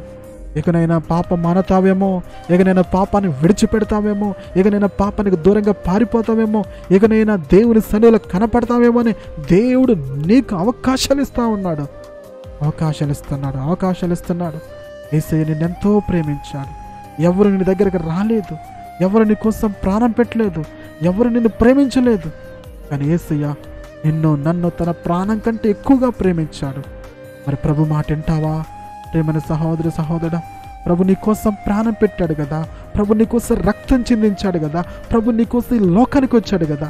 దేవుడు ఆయన యొక్క రక్తమంతా నీ కోసం నా కోసం కార్చాడు కదా. ఇంతగా నిన్ను ప్రేమించి నీ పాపాలకు రావాల్సిన శిక్ష అంతా ఆయన భరించాడు కదా. ఎప్పుడైనా ప్రభు గురించి ఆలోచించావా? ప్రేమైన సహోదరి సహోదరా, నీ కోసం యేసయ్య మరణించాడు. నా పాపములే నా యేసయ్యని సిలువకు తీసుకెళ్ళాయి. నా పాపములే ఆయన కొట్టబడ్డాయి. నా పాపములే ఆయన దోషిగా నిలబడ్డాడు. నా పాపములే ఆయన మరణించే విధంగా చేశాయని నువ్వు గుర్తిస్తున్నావా? ప్రేమైన సహోదరి సహోదరా, గుర్తిస్తున్నావా? నువ్వు నిజంగా నీ పాపముల కోసం యేసయ్య మరణించాడని నువ్వు గుర్తిస్తే ఇంకెన్నడూ పాపం చేయవు. యేసు పారిపోయాడు. అయ్యో, నా దేవుని ఎదుట ఎంత ఘోరమైన దుష్కారము పాపము చేసి ఎలా పాపం కట్టుకుందని పారిపోయాడు. వెంకన పారిపోవట్లేదా? ప్రేమైన సహోదరి సహోదరా, పాపం అంటే నీకు అసహ్యం పుట్టాలి, పాపం అంటే పారిపోవాలి. నువ్వు పాపానికి దూరంగా పారిపోకపోతే రేపు నీకు మరెంత కీడు కలిగిద్ది. రేపు నరకము వెళ్ళాల్సిన పరిస్థితి, భయంకరమైన నరకంలో నువ్వు అగ్నికి అవుతావు. ఎందుకు తెలుసా? పాపం వల్ల వచ్చే జీతము మరణమని దేవునికి వాక్యం సెలవిస్తూ ఉంది. మరణం అది ఎవరికైనా, పాపం చేసిన వాడిని ఎవరిని వదిలిపెట్టదు.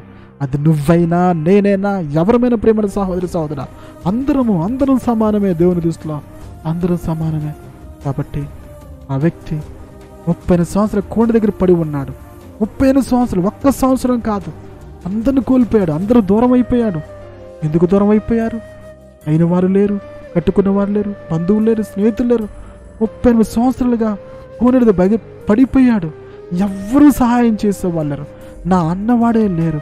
ప్రేమని సహోదరి సహోదరా, ప్రభు నిన్ను ప్రేమించాడు కదా. అందరూ నిన్ను ప్రేమించకపోయినా, నీ వాళ్ళు నీ దగ్గరకు రాపోయినా, ప్రభుయే నిన్ను దగ్గరకు వచ్చి హక్కును చేర్చుకున్నాడు కదా. కుమారి కుమారుడా, అందరు నిన్ను వదిలిపెట్టారా, అందరిని త్రోసివేశారా, నేనున్నానని ప్రభు నీ దగ్గరకు వచ్చాడు కదా, నిన్నెంతో ప్రేమించి.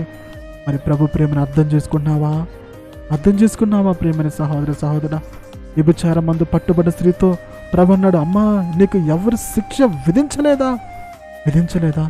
నేను కూడా నీకు శిక్ష విధించనమ్మా అని ఇక మళ్ళా పాపం చేయకమని అమ్మతో చెప్పినట్టుగా ప్రభు మనకు శిక్షించకుండా వదిలిపెట్టింది ఎందుకో తెలుసా? ఆయన బిడ్డగా బ్రతకాలని, ఆయన సాక్షిగా నువ్వు నేను బ్రతకాలని దేవుడు కోరుకుంటున్నాడు. ఆయన కోసం నిలబడాలని, ఆయనతో నువ్వు నడవాలని దేవుడు కోరుకుంటున్నాడు. ప్రేమైన సహోదరి సహోదరా, నువ్వు ఆయన సన్నిధిలో కనపడాలని కోరుకుంటున్నాడు దేవుడు. మరి ఎక్కడుంటావు? దేవుడు నిన్ను చూసినప్పుడు ఆయన సన్నిధిలో నువ్వు కనపడాలి. 30 సంవత్సరాల కోనేటి దగ్గర పడి ఉన్న బాగుపడిన వ్యక్తి స్వస్థపరచబడిన తర్వాత యేసయ్యకి దేవాలయంలో కనపడ్డాడు. ప్రేమైన సహోదరి సహోదరా, నువ్వెక్కడ కనపడుతున్నావు యేసయ్యకి? ఏ చోట కనపడుతున్నావు? ఏ స్థలంలో ఉంటున్నావు? నువ్వు ఉండకూడని స్థలాల్లో ఉంటున్నావా? వెళ్ళకూడని స్థలాలకు వెళ్తున్నావా? చూడకూడని వాటిని చూస్తున్నావా? ప్రేమైన సహోదరి సహోదరా, దేవుడు నిన్ను చూస్తున్నాడు. నువ్వు అనుకుంటున్నావు నన్ను ఎవరు చూడట్లేదు అనుకుంటున్నావు. దేవుడు ఆకాశం ముందు ఉన్నాడు, నిన్ను చూస్తున్నాడు. నువ్వు చేసేది చూస్తున్నాడు, నువ్వు చూస్తుంది చూస్తున్నాడు, నువ్వు మాట్లాడేది చూస్తున్నాడు. ఆయన చూస్తున్నాడు. ఆయన చూడదంటూ ఏమీ లేదు, చూస్తున్నాడు. ఆ రోజు 38 సంవత్సరాలు కోనేటి దగ్గర పడి ఉన్న ఆ వ్యక్తిని యేసయ్య చూశాడు. ఇంకా మరలా నువ్వు పాపం చేయకాకు అన్నాడు. ఈ సమయంలో కూడా దేవుడు నీతో అదే మాట్లాడుతున్నాడు. మరలా నువ్వు పాపం చేయొద్దు, నీకు కీడు వస్తుంది, మరి ఎక్కువ కీడు వస్తుంది అంటున్నాడు. ప్రేమైన సహోదరి సహోదరా, ఒకవేళ మీలో పాపం ఉంటే ఈరోజే ప్రభు దగ్గర క్షమాపణ అడగండి. ప్రభా, నాలో ఈ పాపం ఉందయ్యా, నాలో ఈ లోపం ఉందయ్యా, ఇలాంటి పాపంలో జీవిస్తున్నానయ్యా, ఈ పాపం నుంచి నేను బయటికి రాలేకపోతున్నానయ్యా, నన్ను విడిపించయ్యా, నీ రక్తంతో నన్ను కడుగయ్యా. ప్రభా, 30 సంవత్సరాల నుంచి కోనేటి దగ్గర పడి ఉన్న వ్యక్తిని ఒక్క మాటతో లేవనెత్తినట్టుగా నన్ను కూడా ఈ పాప నుంచి బయటికి తీసుకురా యేసయ్యా అని మొరపెట్టు. ప్రేమైన సహోదర సహోదరా, మొరపెట్టు. నోరు తెరువు. ఈ సమయంలో మౌనంగా ఉండద్దు. ప్రేమైన సహోదర సహోదరా, ఎవరైతే మాట్లాడినారో పిల్లరా, దయచేసి నోరు తెరవండి, మౌనంగా ఉండద్దు. నీలో ఉన్న ప్రతి పాపమును ఒప్పుకో. అతిక్రమలు దాచిపెట్టువాడు వర్ధలుడు. నువ్వు వర్ధల్లో నీలో పాపం పెట్టుకొని ఈరోజు నీ పాపాలు ఒప్పుకుంటే నువ్వు దేవుని కనికరం పొందుకుంటావు. రేపు రాబోతున్న శిక్ష నుంచి నువ్వు తప్పించుకుంటావు. నీలో పాపాలు పెట్టుకొని ఆ యొక్క పరిశీలు సద్దుకులు వీళ్ళందరూ కూడా వెళ్ళిపోయారు, పాపంలోనే వెళ్ళిపోయారు, పాపంలో చచ్చిపోయారు. ఆమె యేసయ్య ఎదుట నిలబడింది. ఈరోజు కూడా మనం నిలబడాలి యేసయ్య ఎదుట. అవునయ్యా, నేను పాపినని ప్రభు ఎదుట మనం నిలబడితే ప్రభు మనల్ని పాపం లేని వారిగా చేస్తాడు, నీతిమంతులుగా చేస్తాడు, పరిశుద్ధునిగా చేస్తాడు. ఈరోజు నువ్వు ప్రభుని అడిగితే, యేసయ్యా నన్ను రక్తంతో కడిగేసయ్యా, యేసయ్యా నన్ను రక్తంతో కడిగయ్యా, నాలో ఉన్న ప్రతి పాపము పోవునట్టుగా యమము కంటే హిస్సోపు కంటే నీ రక్తంతో నన్ను శుద్ధి చేయ ప్రభా అని అడుగు. ప్రేమైన సహోదరి సహోదరా, ఎంతకాలము పాపంలో జీవిస్తావు, ఎంతకాలము పాపంలో ఉంటావు, ఎంతకాలం పాపానికి చోటిస్తావు. ఆ పాపము రేపు నిన్ను పట్టుకోక ముందులే, ఆ పాపమే రేపు నిన్ను బంధించక ముందులే, ఆ పాపమే నీ జీవితాన్ని పాడు చేయక ముందులే, ఆ పాపమే రేపు నిన్ను నలుగులో నిలబెట్టక ముందులే ఆ పాపాన్ని ఈరోజు విడిచిపెట్టు. రేపు నీవు చేసిన పాపం నిన్ను పట్టుకుంటుంది, నీ పాపమే నిన్ను పట్టుకుంటుంది. నువ్వు అనుకుంటున్నావేమో నీ పాపంతో ఆడుకున్నావు ఈరోజు కదా, ఆ పాపమే నిన్ను పట్టుకొని నలుగుల్లో దోషిగా నిలబెట్టింది. దయచేసి పాపాన్ని విడిచిపెట్టండి. ప్రభుతో చెప్పు, ప్రభా ఇక నుంచి పాపం చేయనయ్యా, పాపానికి చోటు ఇవ్వనయ్యా, ప్రభా నాతో నువ్వుండయ్యా, ఏ సోపులా పారిపోయే హృదయాన్ని నాకు ఇవ్వయ్యా, ఏ సోపులా పాపానికి దూరంగా పారిపోయే మనసు నాకు ఇవ్వయ్యా. పాపం నాకు వద్దయ్యా, ఈ పాపం వలన ఎంతో నష్టపోయాను, ఈ పాపం వలన కుటుంబంలో శాంతి లేదు, జీవితంలో నెమ్మది లేదు ప్రభా, సమస్తాన్ని కోల్పోయానయ్యా, ఆరోగ్యాన్ని కోల్పోయానయ్యా, నలుగురిలో నవ్వులు పాలయ్యానయ్యా ప్రభా, నేను తలదించుకున్న స్థితిలో ఉన్నానయ్యా ప్రభా, నా జీవితాన్ని మార్చయ్యా, నా స్థితిగతులు మార్చయ్యా, ఇక నుంచి నువ్వు చెప్పినట్టు బ్రతుకుతానయ్యా, నీకోసం జీవిస్తానయ్యా అని ప్రభుతో చెప్పండి. మీ ప్రతి పాపమును ఒప్పుకొని మీ సమర్పణ ఏంటో దేవునికి తెలియచేయండి. ఇక నుంచి ఎలా బ్రతకాలనుకుంటున్నారో ప్రభుతో చెప్పండి పిల్లరా, ప్రభు నీకు సహాయం చేస్తాడు. అలాగా అడుగుతూ ఉండండి. ఈ సమయంలో మీకోసం ప్రార్థన చేస్తాను. ప్రార్థన. మహా పరిశుద్ధుడా, ప్రేమా కనికరము గల పరమ తండ్రి యేసు ప్రభా, నీకు వందనాలయ్యా, నీకు స్తోత్రములు, నీకు మహిమ ఘనత ప్రభావములు చెల్లంగాక. ప్రభా, ఇంతవరకు నీ వాక్యం ద్వారా మా అందరితో మీరు మాట్లాడారు, అందుకు వందనాలు. ఇకను పాపము చేయకము, ఇకను పాపము చేయకుమని ఈ సమయంలో మా అందరితో మాట్లాడుతూ వచ్చారు ప్రభా. నీకే మహిమ కలుగునుగాక. ప్రభా, వ్యభిచారమందు పట్టుబడిన స్త్రీ పాపం వల్ల నలుగురిలో దోషిగా నిలబడాల్సిన పరిస్థితి వచ్చింది. నలుగురిలో తలదించుకునే పరిస్థితి వచ్చింది. రాళ్ళతో కొట్టి చంపబడాల్సిన పరిస్థితి వచ్చిందయ్యా. కారణము ఆమె పాపము. ఆమెలో ఉన్న పాపము నలుగురు ఎదుట దోషిగా నిలబెట్టింది ప్రభా. అవునయ్యా, మా పాపమే నలుగురిలో తలదించుకునే విధంగా, నలుగురిలో దోషిగా నిలబడే విధంగా వేసిద్దని మీరు సెలవిస్తూ వచ్చారు. ఆ రోజున్న పరిస్థితుల సర్దుకైలు వారిలో పాపాలు పెట్టుకొని కూడా, వారిలో పాపాలు ఉంచుకొని కూడా పైకి నీతిమంతులుగా, పైకి పరిశుద్ధులుగా కనపడుతూ ఆమె వ్యభిచారం చేసిన పట్టుబడిన స్త్రీని రాళ్ళతో కొట్టి చంపుదామనుకున్నారు ప్రభా. కానీ మీరు ఎప్పుడైతే మీలో పాపం లేనివాడు ఆమె మీద మొదట రాయి వేయనప్పుడు ఒకని వెంట పెద్దవాడిని మొదలుకొని చిన్నవాడు వరకు కూడా ఒకని వెంట ఒకని వెళ్ళిపోయారు ప్రభా. ఎందుకంటే ఈ లోకంలో పాపం లేనివాడు ఎవరూ లేరయ్యా. యేసయ్యా, నువ్వొక్కడివే పాపం లేనివాడువు, నువ్వొక్కడివే పరిశుద్ధుడువు, నువ్వొక్కడివే 10,000లో ఉన్న అతి సుందరుడువు, నువ్వే సమీపించరాని తేజస్సులో నివసించే మహాపరిశుద్ధుడువయ్యా. అటువంటి దేవుడు ప్రభా, నువ్వొక్కడివే రాయి తీసుకొని మమ్మల్ని కొట్టగల శక్తిగల దేవుడువయ్యా. కానీ ఆ రోజు ఆ స్త్రీని మీరు క్షమించారు. అమ్మా, నేను నీకు శిక్ష విధించను, ఇక నువ్వు పాపం చేయకుము అని ఆమెను ఏ విధంగా క్షమించారో ప్రభా, ఈరోజు కూడా ప్రభా, నిబిడలు ఎవరెవరైతే ఓనేసయ్యా నాలో పాపం ఉందయ్యా అని ఎవరెవరైతే వారి పాపల కొరకు పశ్చాత్తాపడుతున్నారో ప్రభా, వారిని కూడా క్షమించండి. వారిని కూడా నీ రక్తంతో కడగండి. వారిని కూడా మీ అమూల్యమైన రక్తంతో కడిగి శుద్ధి చేసి ప్రభా, ఆ రోజు ఏ విధంగా ఆ యొక్క పాపాత్ములైన స్త్రీని మీరు క్షమించి ఇక నువ్వు పాపం చెయ్యొద్దని ఆమెను క్షమించి ఆమెకు రావాల్సిన శిక్ష అంతా మేమే తీసుకొని నీతిమంతురాలుగా, పరిశుద్ధురాలుగా తీర్చిదిద్ది ఆమెను పంపించిన దేవుడు. కాబట్టి ఈ సమయంలో ఎవరెవరైతే ఈ ప్రార్థనలు ఏకీవిస్తూ యేసయ్యా నేను పాపిని అని రక్తంతో కడిగేసయ్యా, నన్ను కూడా శుద్ధి చేయ ప్రభా.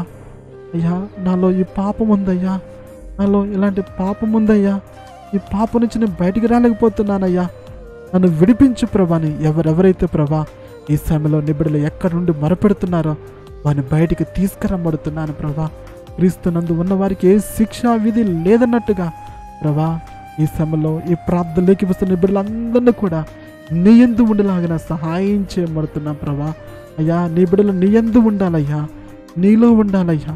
ఎందుకంటే రేపు మాకు రెండింతల కీడు కలిగిద్దని మీరు సెలవిచ్చారు. ఎందుకంటే పాపము మాకు మరణాలు కలుగజేస్తుందని, పాపం మాకు కీడు కలిగజేసిందని మీరు సెలవిచ్చారయ్యా. మరి ఆ వ్యక్తి కూడా 30 సంవత్సరాలుగా కోనేరు దగ్గర పడి ఉన్నాడయ్యా. కారణము తన పాపమే పడగొట్టింది, తన పాపమే నిలబడలేకపోయాడు, తన పాపమే తన వాళ్ళ దూరం చేసింది ప్రభా.